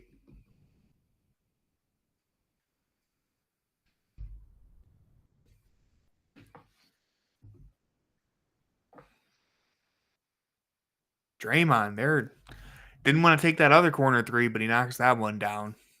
I think he has a pair of 3s in this game. Great take from Mobley.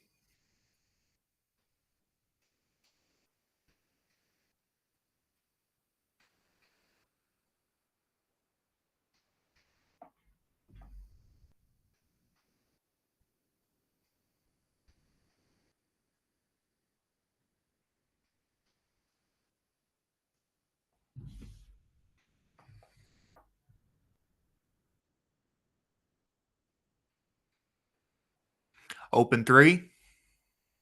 Knocked it down. Cavs not as hot as they were to start the game, but hey, you get a good look like that. Can't complain. Shooting 16 for 28 now.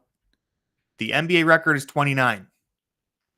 So I'm not sure if they'll quite get there, but they're within range.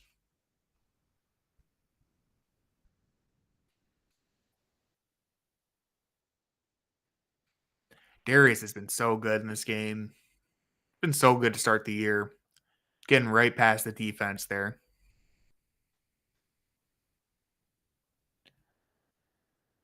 Yeah, the fact that it's such a blowout, it's going to make it tough for them to get to the record.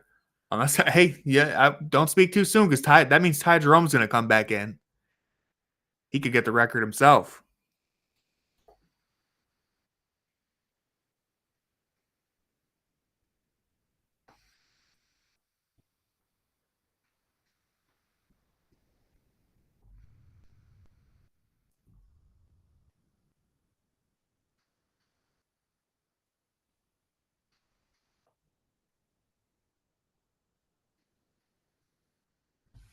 Ken Ganley Kia.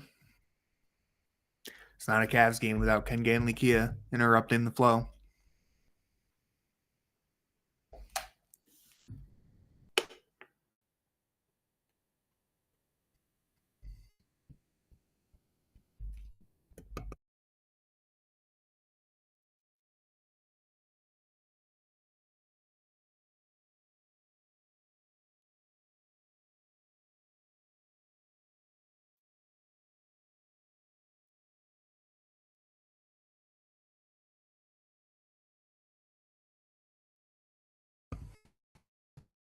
So the Cavs all of last year scored, I believe, 130 points in regulation just 4 times or 3 times, and they've already done it 4 times to start this year.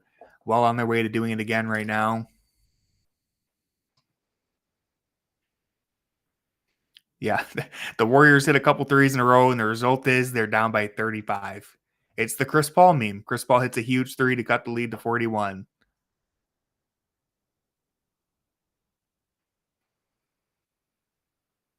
DG the PG with a turnover. I don't know if Jackson said that, if he's trying to slander our boy. Buddy Hield usually torches the Cavs, so it's nice that they've managed to avoid that so far.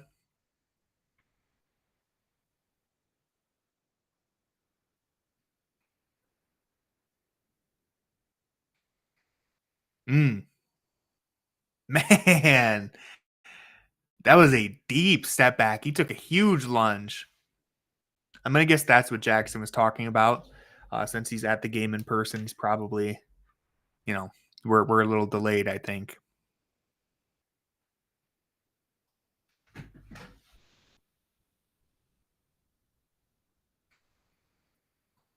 JA, nice finish. No foul. Wow.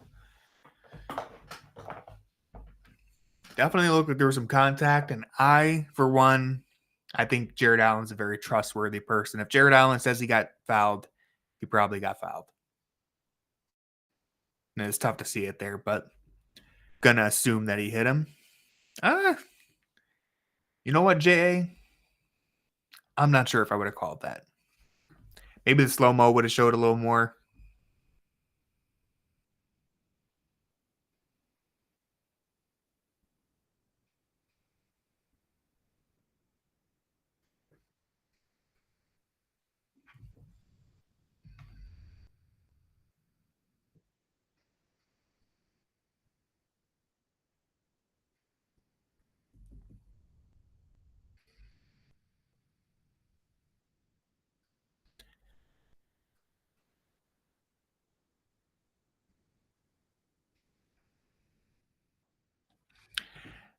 Yeah, I mean the refs are ready to go home. I think the Warriors are ready to go home. The refs are ready to go home. They really don't even need to play the fourth quarter.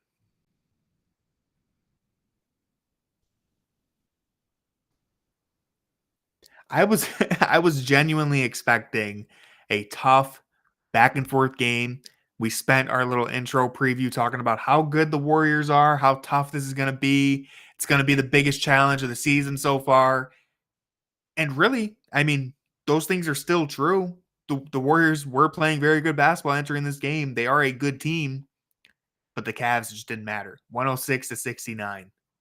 Absolutely killing them. So if that's not a statement, I don't know what is.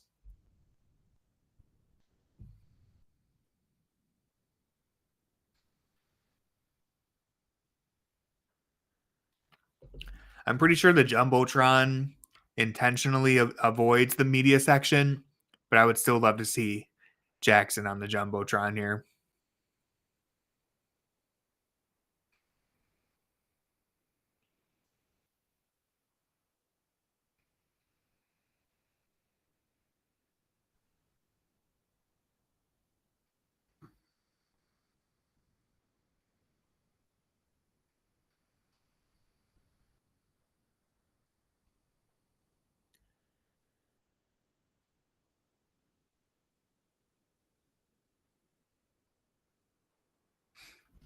Many people are saying the Warriors kept the wrong coach. Should have replaced Steve Kerr with Kenny Atkinson. I'm just joking, but thank you. Thank you, Golden State.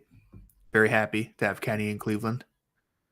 I really wasn't even a big Kenny guy in the summer. I didn't really have much of an opinion on it, honestly. Jackson had convinced me that James Borrego was the guy for the job. Yeah, there's some Warriors fans that actually think that. Steve Kerr's had a little bit of a weird career. It's kind of hard to really judge him because they've had so much talent. I think he's a good coach. I'll say I think he's a good coach, but his Olympic run has been a little questionable at times. Some of the decision making, but I'm glad we got Kenny. Like I said, I wasn't too bought into it. I really, when it comes to coaching, like there's so many things that us as fans and people from the outside just can't. Wow, what was that, Jarrett? You just flipped that up. Everything's going in for the Cavs. That was ridiculous. That was like what Andre Drummond tried to do, but ended up like throwing it back to himself. But yeah, to finish out my Kenny thing, I feel like trying to figure out who's going to be a good coach for any specific team can be so impossible. I feel like anyone who pretends like they know how it's going to work out, they're kind of just guessing. But never in a million years did I expect Kenny would be this great for this team to start off.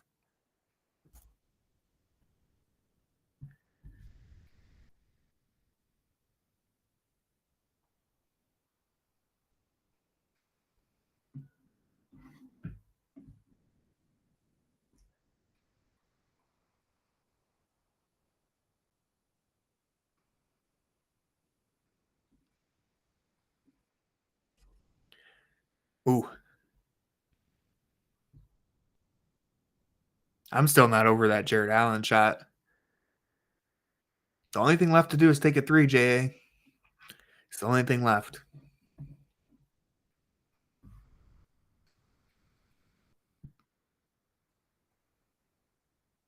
Yeah. Kind of walked.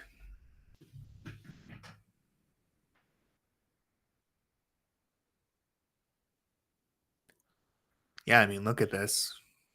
It's about to be the best record for a new head coach. Well, it's already. He already set the record. He's about to extend that.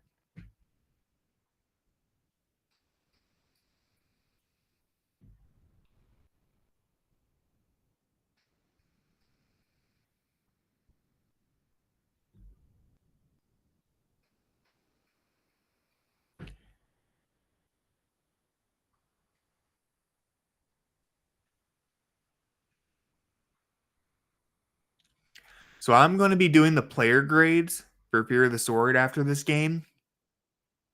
And do I just give everyone an A plus?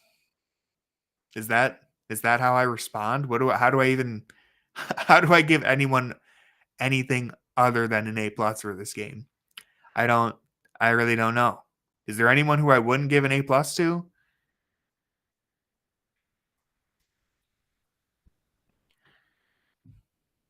I mean, like Donovan hasn't had like the most dominant game or anything, but how could I give him a bad grade when the Cavs are playing like this?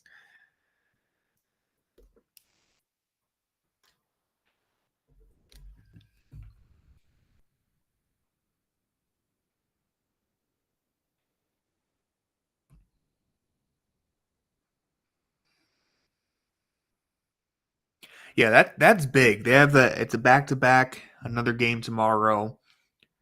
You would assume they're going to be able to rest their starters quite a bit in the fourth quarter. I believe Luke Travers is active, so we get to see some Travers minutes. JT Thor had a hoodie on, so he's not playing. I hope Travers is active. I'm actually not sure.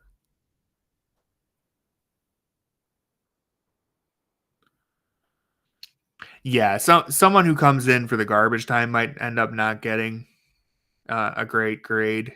So we'll have to see. The Nets are also playing tonight. Yeah.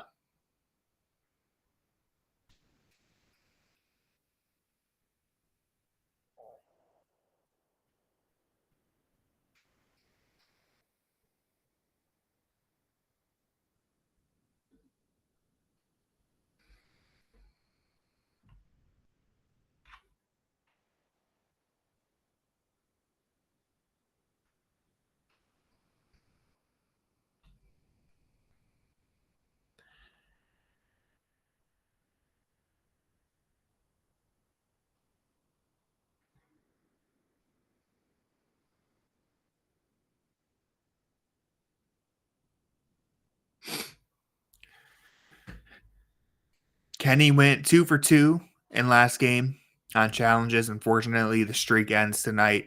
He is 0 for 1.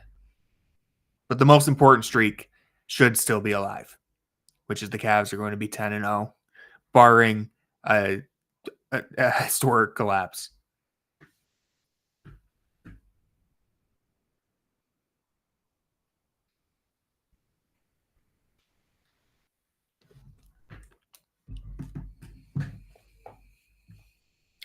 We should see the summer league Cavs take the floor, right? Craig, Sam, Luke. No Isaiah Mobley, unfortunately. No Sharif Cooper. But still, 2023 champs. Summer league champs. Yeah, no Bates either. I knew I was forgetting someone. Bates still recovering from that MCL surgery that he had. It was MCL surgery, I'm pretty sure. I'll just say knee, just in case I'm wrong on that. But just getting some stuff cleaned up there. Charge. The Charge play tomorrow. First game of the year. So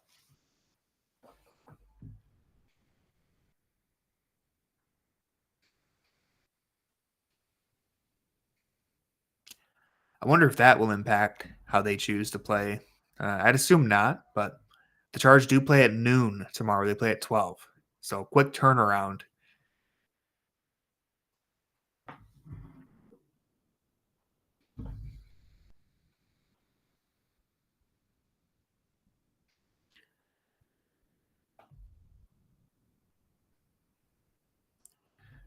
Ooh, Evan might have gotten away with a walk right there. Niang, nope.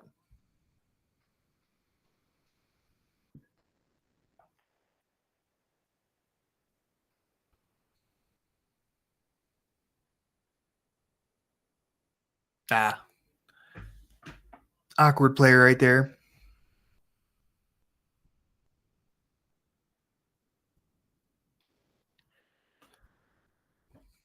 All right, I asked on Twitter what's bigger than a Cavalanche, and so far, so the only person who has given me an alternative is he said the Hurricanes. Not quite sure on that one. Might need some workshopping, but I really appreciate the effort. Mobley just went right around Looney. I'm all for Cavs Quake. That's not bad.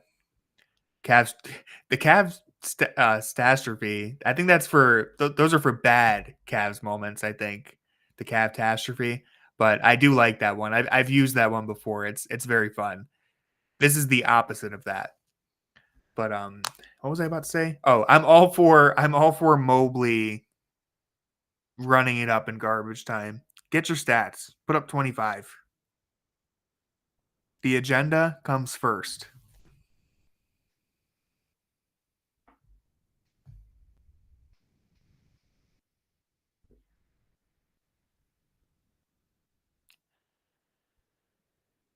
Mm. Yeah, I mean that's the craziest thing. Like I said, Donovan hasn't even really been all that good tonight, and it just hasn't mattered. The lead's down to 30. Uh-oh. Warriors are coming back. I don't know, man. You might have to keep the starters in a little longer. You don't want to mess around with a 30-point lead. Still a lot of basketball left to be played. I like Mobley pulling up for a confident three. Already missed, but still. It's little things like that.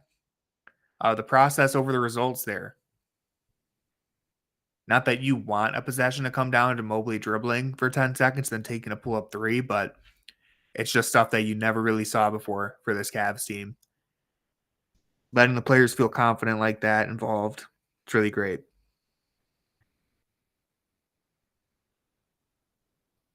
The Warriors 7-1 look like 1-7. Yeah, I mean it's really hard to to put into perspective how good the Warriors have been playing up to this point and how impressive it is that the Cavs just kill them. When will cleaning the glass start garbage time for this one? That's always funny. I know Jackson always stays on top of that. I'm not sure. I'm not sure exactly when it starts counting it. I just want my fries. Yeah. What is the criteria for the fries now? I know it used to be missing free throws. 120 points. Yeah, they change it every once in a while. I think it is 120 points. Before it was like Chick-fil-A nuggets. If the opposing team misses back-to-back free throws. Yeah, that's what it is. I remember we talked about this. 100 for $2 fries, 120 points for free fries. All they got to do is get 8 points here in the quarter.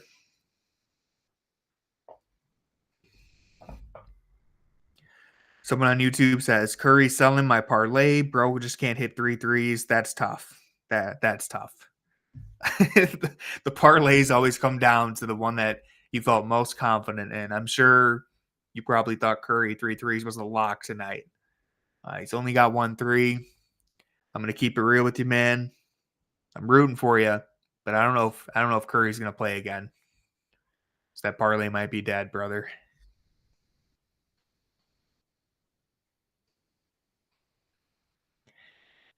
Jeez, if he hits them, I would have got 6K. Wow. That is a tough scene, man. What can I say? The Cavs didn't want to see you on the come up, man. You can blame Darius Garland for playing lockdown defense tonight. He's on the bench. I'm sorry, man. Who knows? Maybe this Warriors bench can make a run, get him back in there. Damn, that sucks. I feel for you. My friend Tariq, he was gonna make I think 1,000 on a parlay. It was like one of those parlays where you just put like $1 down and a bunch of things to happen. And every single thing hit. The only thing that didn't was I think it was last season. And I think it was against the Rockets. Stephen Curry hit like a ridiculous game winner at the buzzer, like right before the buzzer sounded, and that cost my friend his parlay. So Curry is the parlay killer. Pour went up for Tony. He's going to have to give a player grades to everyone tonight. That's what I was saying, Jackson. How am I supposed to give anyone anything other than an A? Like even the players who didn't play that good tonight, how do I not give you an A in a game that you won by 40 points? I'll make it work. Sam Merrill's definitely getting a D, that's for sure. 1 for 4 shooting, -6. I'm just kidding. I don't know if Jackson's even in here anymore, but yeah, I mean, Sam won't get an A. Niang, Sam and Niang are the only people who are minus. Niang's a -8, although 7 points, 3 or 4 shooting, 2 rebounds, 2 assists. He's going to get a positive grade. Sam probably will be the only one who gets like under a B. I don't know. We'll see. It's Jarrett Allen's era. This is Jarrett Allen's league. Has Ty Jerome played in the second half yet? Like I said, I love Evan Mobley pouring it on in garbage time. Get those numbers up. He's at 20 points now. My favorite part of the season was Mobley had, I think, like, how many points did he have entering the fourth against LA? It was like 8 points or something, like 13 points. He finished with 25. Yeah.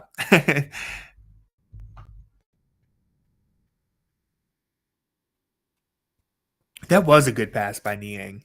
We don't want that to go unnoticed. He's played good. I was gonna hate because I was trying to find a player to hate on, and he's a -6 right now, but he's played good. He's gonna get a good grade. He's had a real good start to the season. Everyone has. I really can't find any player who has been like underwhelming or just hasn't been good to start the year.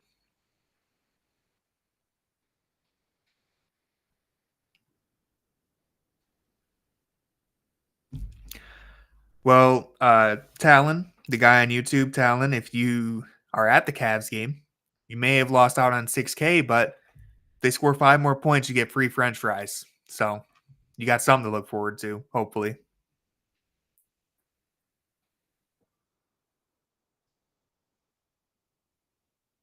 Ty Jerome's out there now.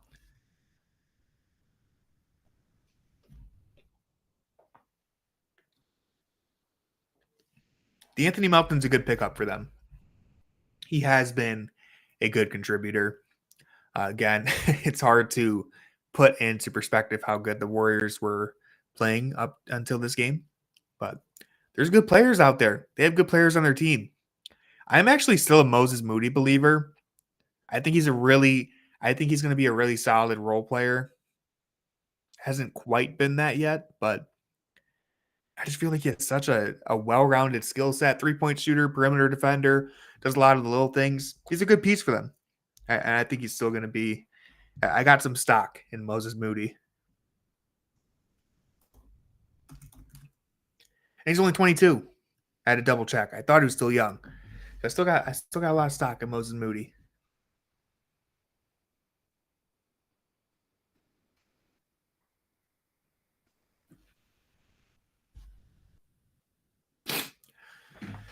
All right, we'll do one more. Not liking this half as much as the first. Definitely not as fun.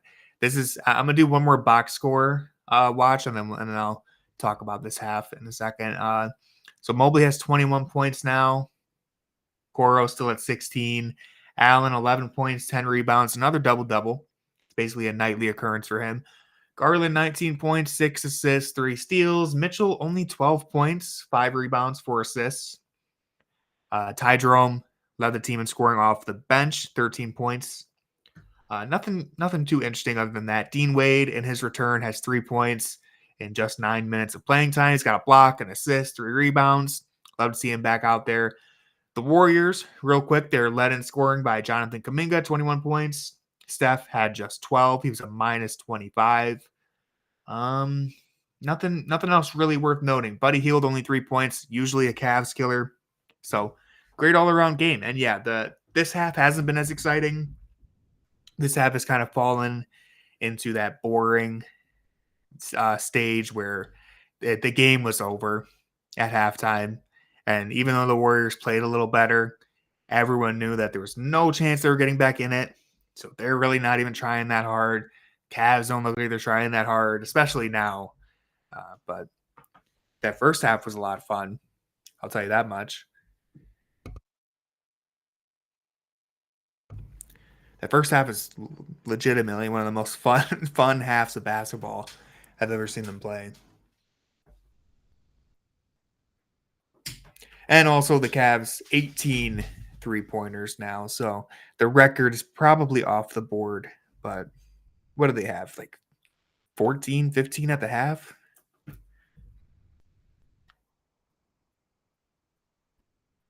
think it was a little less than that. Okoro team high plus 34. Yeah, I mean, awesome game for Okoro. Dude, this game, the net ratings, like the advanced analytics are going to be insane for the Cavs after this because it's still such a small sample size. It's only the 10th game of the season. They're about to be putting up generational numbers on cleaning the glass. Although cleaning the glass does take out the garbage time, and I'm not sure exactly when it considers garbage time, but NBA.com advanced stats are going to be inflated at least. That was a great dunk. And by the way, even if you cut out the garbage time, the Cavs were killing them during the start of the game. So they've actually been less effective than garbage time. That was a great dunk from Mobley.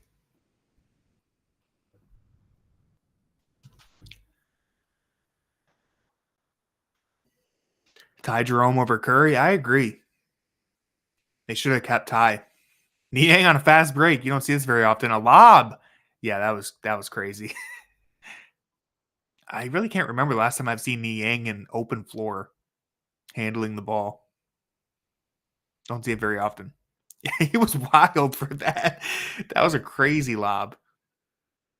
Shout out to Dean for jumping for it, though. He tried.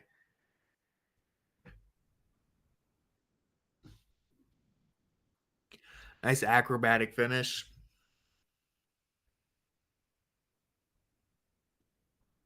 It's one of the things that's notable in the way that they've been using Mobley, allowing him to attack facing the basket because he is so acrobatic and he's able to do these creative, unique finishes that you just can't do when you're posting up or playing in the dunker spot a lot, right? Like previously throughout his career, he spent a lot of time just catching dump off passes or trying to post up. And when you have him face up and attack, you're able to do things like what we just saw him do.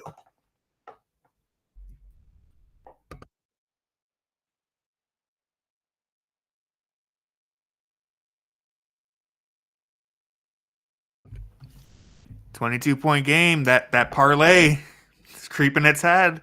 They might put Curry back in. In all seriousness, though, the Cavs definitely. I mean, there's still 8 minutes left. I'm not worried, but yeah, they're still waiting for fries. I'm not worried, but get it to within 10. Things get interesting. There's still a lot of time left, so give them one more good knockout punch. That's what I'm looking for.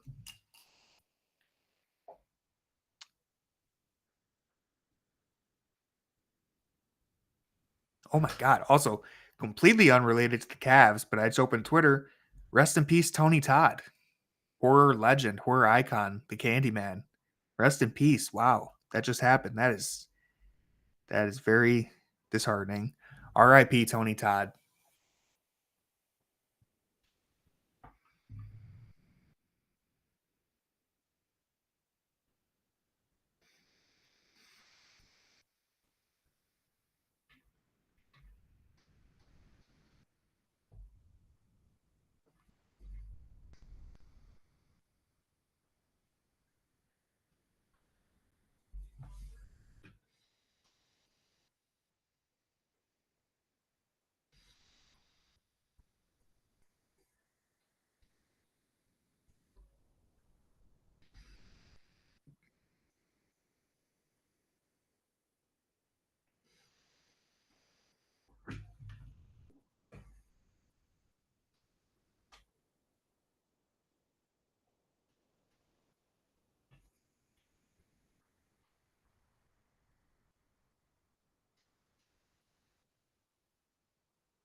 That movie was terrifying.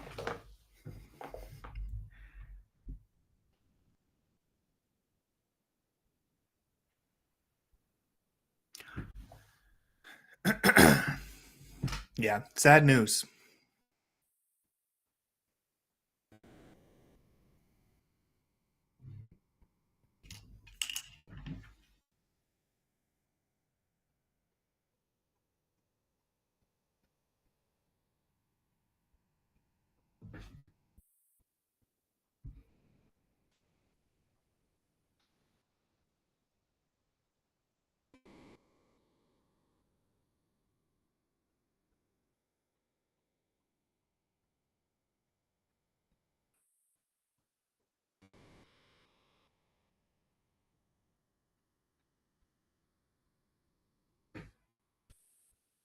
All right, so the lead is down to 22. Cavs led this game by 40 points at one point. 8 minutes left. Feel pretty good that they're going to hold on to it, but definitely need one more good stretch here to put them away.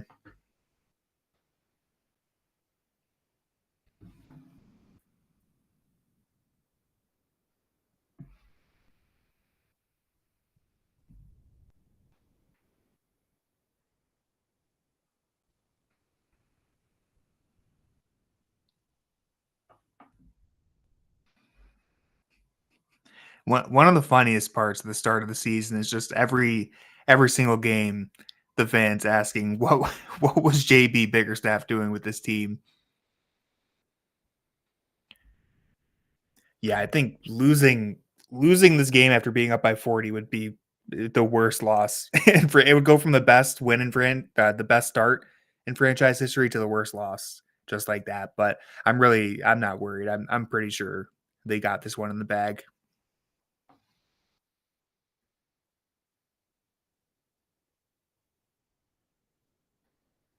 It is unfortunate they still have Mobley, or no, Mobley's not out there. Allen and Garland are out there. I guess that, yeah, they just switched Mitchell and Mobley to the bench. So I was going to say it's a back-to-back. They have another game tomorrow. You want to get them as rested as possible. Golden State's managed to creep just a little bit.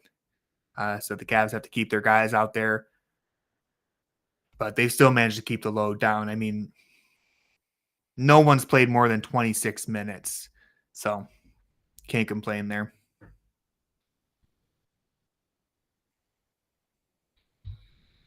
Golden State's still playing hard, though.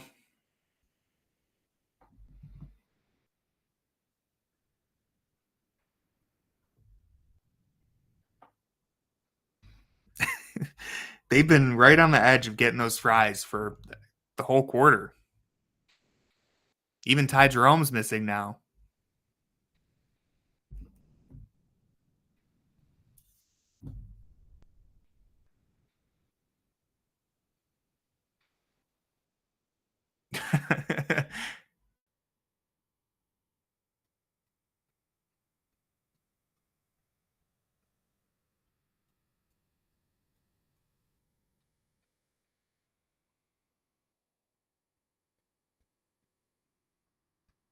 Jackson is watching Star Wars from at the Cavs game. He just posted a picture on Twitter. So Jackson clearly thinks that this game is over. Coro should have taken that three. He could have set a career high. He's 4 of 6 shooting. He needs one more. Who would have thought Isaac Okoro would hit 4 times the amount of 3-pointers as Stephen Curry in this game?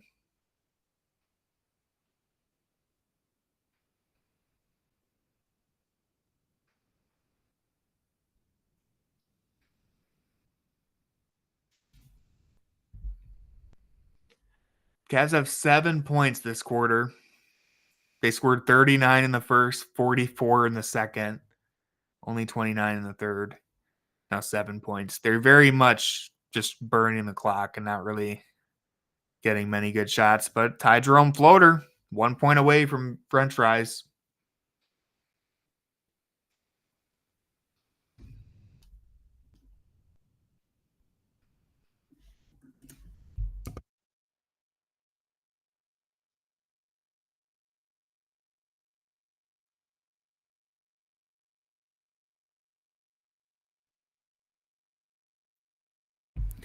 Ah, that's a great spin move. Just couldn't finish.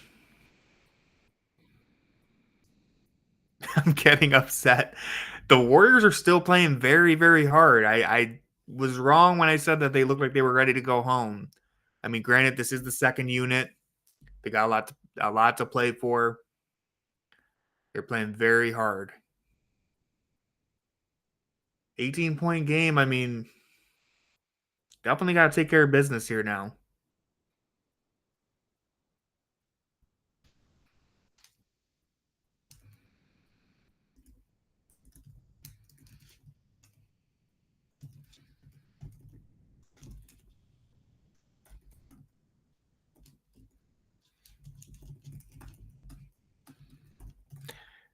French fries on the line right here. Jared Allen's going to deliver for the fans. There it is.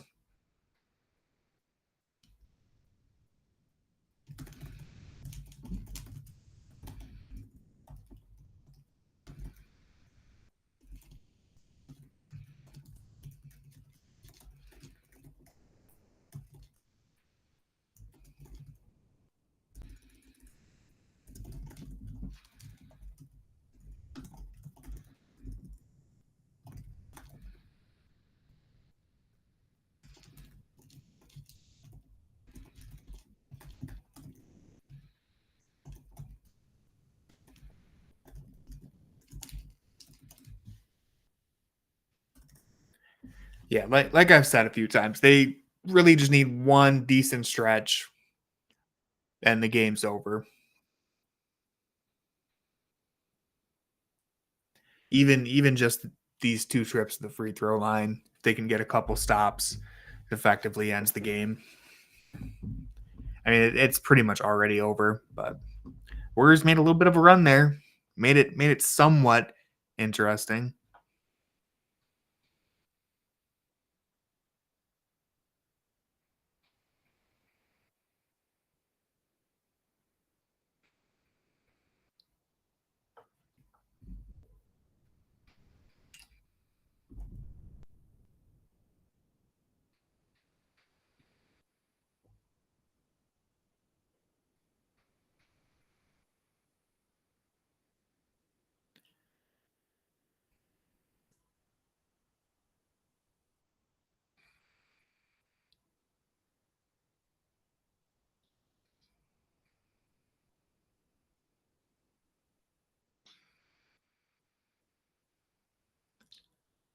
Great defense from Allen, staying in front of him the whole possession.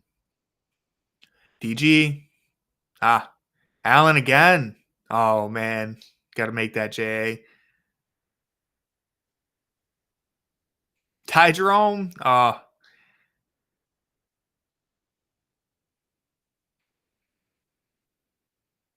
Yeah, slow mo. Still managed to beat Dean Wade off the help, but he definitely goes at his own pace.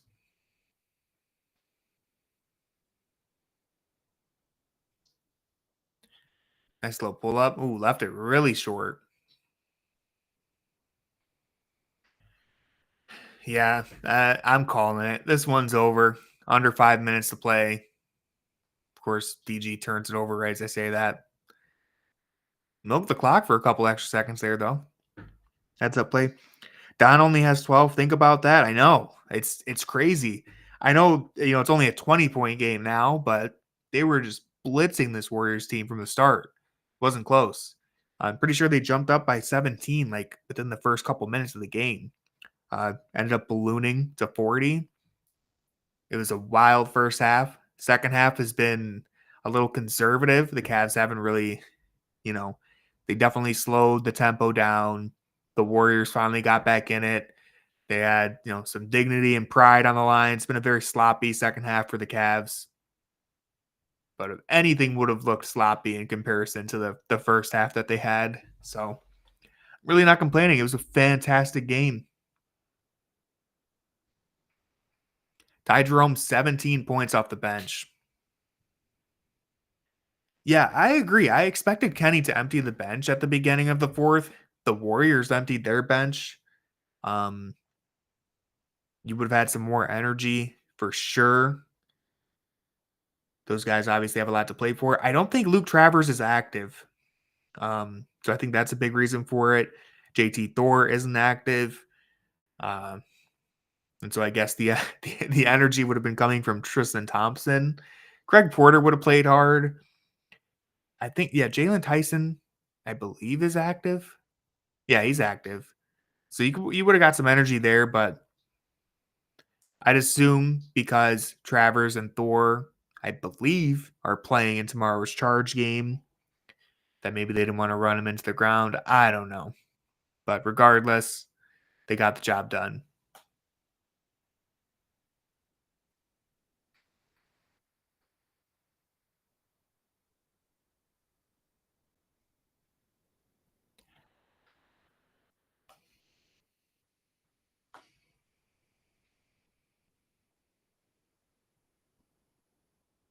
The second best shooter has 3 points. I'm assuming you're talking about the Warriors, Buddy Hield. Yeah, he had just 3 points tonight. He only got 4 shots up. Cavs did a really good job containing the 3-point line, not even letting them get good looks. I've said it a few times, but Buddy, usually a Cavs killer. I feel like he always has big games against us, so he was one of the people who I was worried about in this game. Jalen Tyson's checking into the game now, it looks like, and Craig Porter. But the Cavs just jumped on him right away. They didn't even have a chance in this one. They really, up until, end of the third quarter, start of the fourth, the Warriors really just didn't have anything going for them. Cavs stuck to the game plan, did a fantastic job. Yeah, now they're clearing out the bench completely. DG will get one more up, another 3. 27 points for Darius Garland, 6 of 10 3-point shooting. He's a plus 30.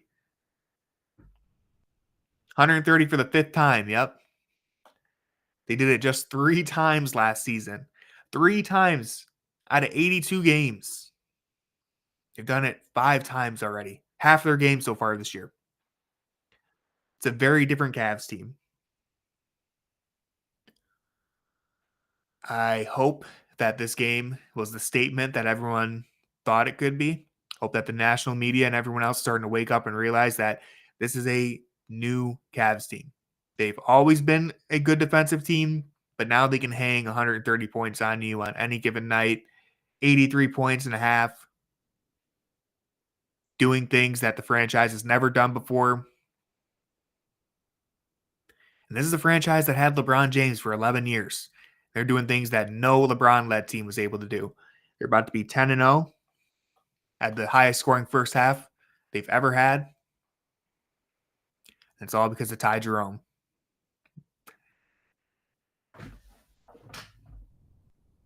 Jalen Tyson. The key for me when it comes to Tyson is going to be that catch and shoot ability. He had a really good summer league. And I was excited to see him play. I was so high on him that I thought he might be in the rotation very early on. That has not been the case. He has not been that good since summer league. Preseason, he was all right. He's just been a little quiet. He hasn't been creating advantages as well as he was in the summer league, which shouldn't be a surprise. But Craig Porter, good to see him get an easy bucket. But yeah, I think for Tyson, the big difference long-term for his career is going to be, is he an average 3-point shooter or is he a great 3-point shooter? Because I'm not sure where he's going to land on that spectrum. But if he's average, he'll be able to get on the floor sometimes. If he can have like a Grayson Allen type of leap, which I know Grayson Allen's one of the best 3-point shooters in the NBA, so I'm not expecting him to be that good. But if he can get closer to that, basically it's like, is he going to be PJ Tucker or is he going to be closer to Grayson Allen on the spectrum? And if he's closer to Grayson Allen, he'll have a much longer and better NBA career. Not to say that PJ Tucker hasn't done that, because he has had a very solid career as a role player, but I don't think Jalen Tyson's going to be the defender that PJ Tucker was. And I'm going to break away from the Tucker comparison because I don't even want to compare them 1-to-1. But I think we've seen that Tyson doesn't have as much pop on the ball, at least so far as we were hoping. So his ability to catch and shoot is going to be the key. My thoughts on Emoni Bates, I really want to see how he plays for the Charge this year once he's healthy. Um, I think that he's one of the best 3-point shooters in the world. Speaking of, 3-point shooting, absolute flamethrower. The problem for him is that he's not super athletic by NBA standards. He's a very athletic person, but he's not as athletic when you get to the NBA. So he hasn't been able to beat people off the dribble like he was in college and high school. He hasn't been able to create for himself that efficiently at either level in the G League or the NBA so far. He's got a lot of room for improvement there, and he needs strength. Yeah, he has added some muscle, and that's why I want to see him play. I want to see him get healthy and play because he's since his rookie season he's put on 30 pounds. So I want to see if that helps because I don't think he's going to ever be able to blow by people or really break anyone down off the dribble. But because he's such a lethal 3-point shooter, can he get to a point where he's playing at his own pace, he's controlled, he's poised, he's getting to his spots, he has the strength to get to his spots without being bumped around and knocked off balance. And if he can do that, he could be a genuine solid NBA player. Yeah, Amani having all that hype since high school hasn't helped. I think one of the biggest disadvantages of that is that the developmental path that he ended up taking, I wouldn't even say that he took it himself, but the developmental path that he got put on because of how amazing he was early on, like his time at Eastern Michigan, he really didn't gain much from that, in my opinion. It was just the Imani Bates show. Let him dribble as much as he wants, take as many shots as he wants. He needed to learn some true basketball fundamentals, playing without the ball, because he's an incredible 3-point shooter, learning how to move. Like the big thing for me, and I'm going to wrap up here since the game's ending, if he can learn how to be a movement shooter, he's a knockdown spot up shooter, but he hasn't been able to really move and come off of screens and knock down shots. If he can do that, then the other stuff doesn't even matter. Because if he can fly off screens and knock down threes, that's one of the best shooters in the NBA. But he's 6'8", with a 3-point touch like that. I definitely see why people are bought into the potential. And I think for what it's worth, I think he's a hardworking kid. I think he's really putting in work in the G League, and hopefully they're going to be helping him expand the rest of his game because he does have potential. He has an NBA skill on that 3-point shot. Just the rest really needs some developing. So mid-range pull-ups, yeah. The NBA has moved away from the mid-range a little bit, but I'm still a believer in the mid-range. If he could do that, that would be great. But yeah, hopefully he just gets healthy. He's on the floor with the charge.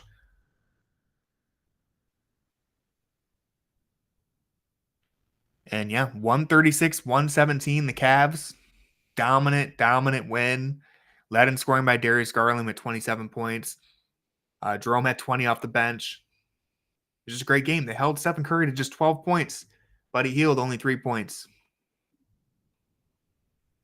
So I don't really have any other takeaways other than they played fantastic in that first half. Things got a little weird in the second, but great game. And yeah, I mean, they win again. They improved to a perfect 10-0. They're continuing the best start in franchise history. So I want to say thank you to everyone who tuned in on YouTube and playback. These watch parties have been a lot of fun, and I appreciate everyone who comes out and joins to hang out. So thank you for being here. I should be back tomorrow. Not sure who will be joining me, but I should be back tomorrow for their next game against the Nets. And until then, everyone have a good night. And still undefeated when Fear the Sword streams. I guess we got to keep doing this. They haven't lost a game. So I think that's the real thing that has changed the Cavs this season. But everyone have a good night and go Cavs.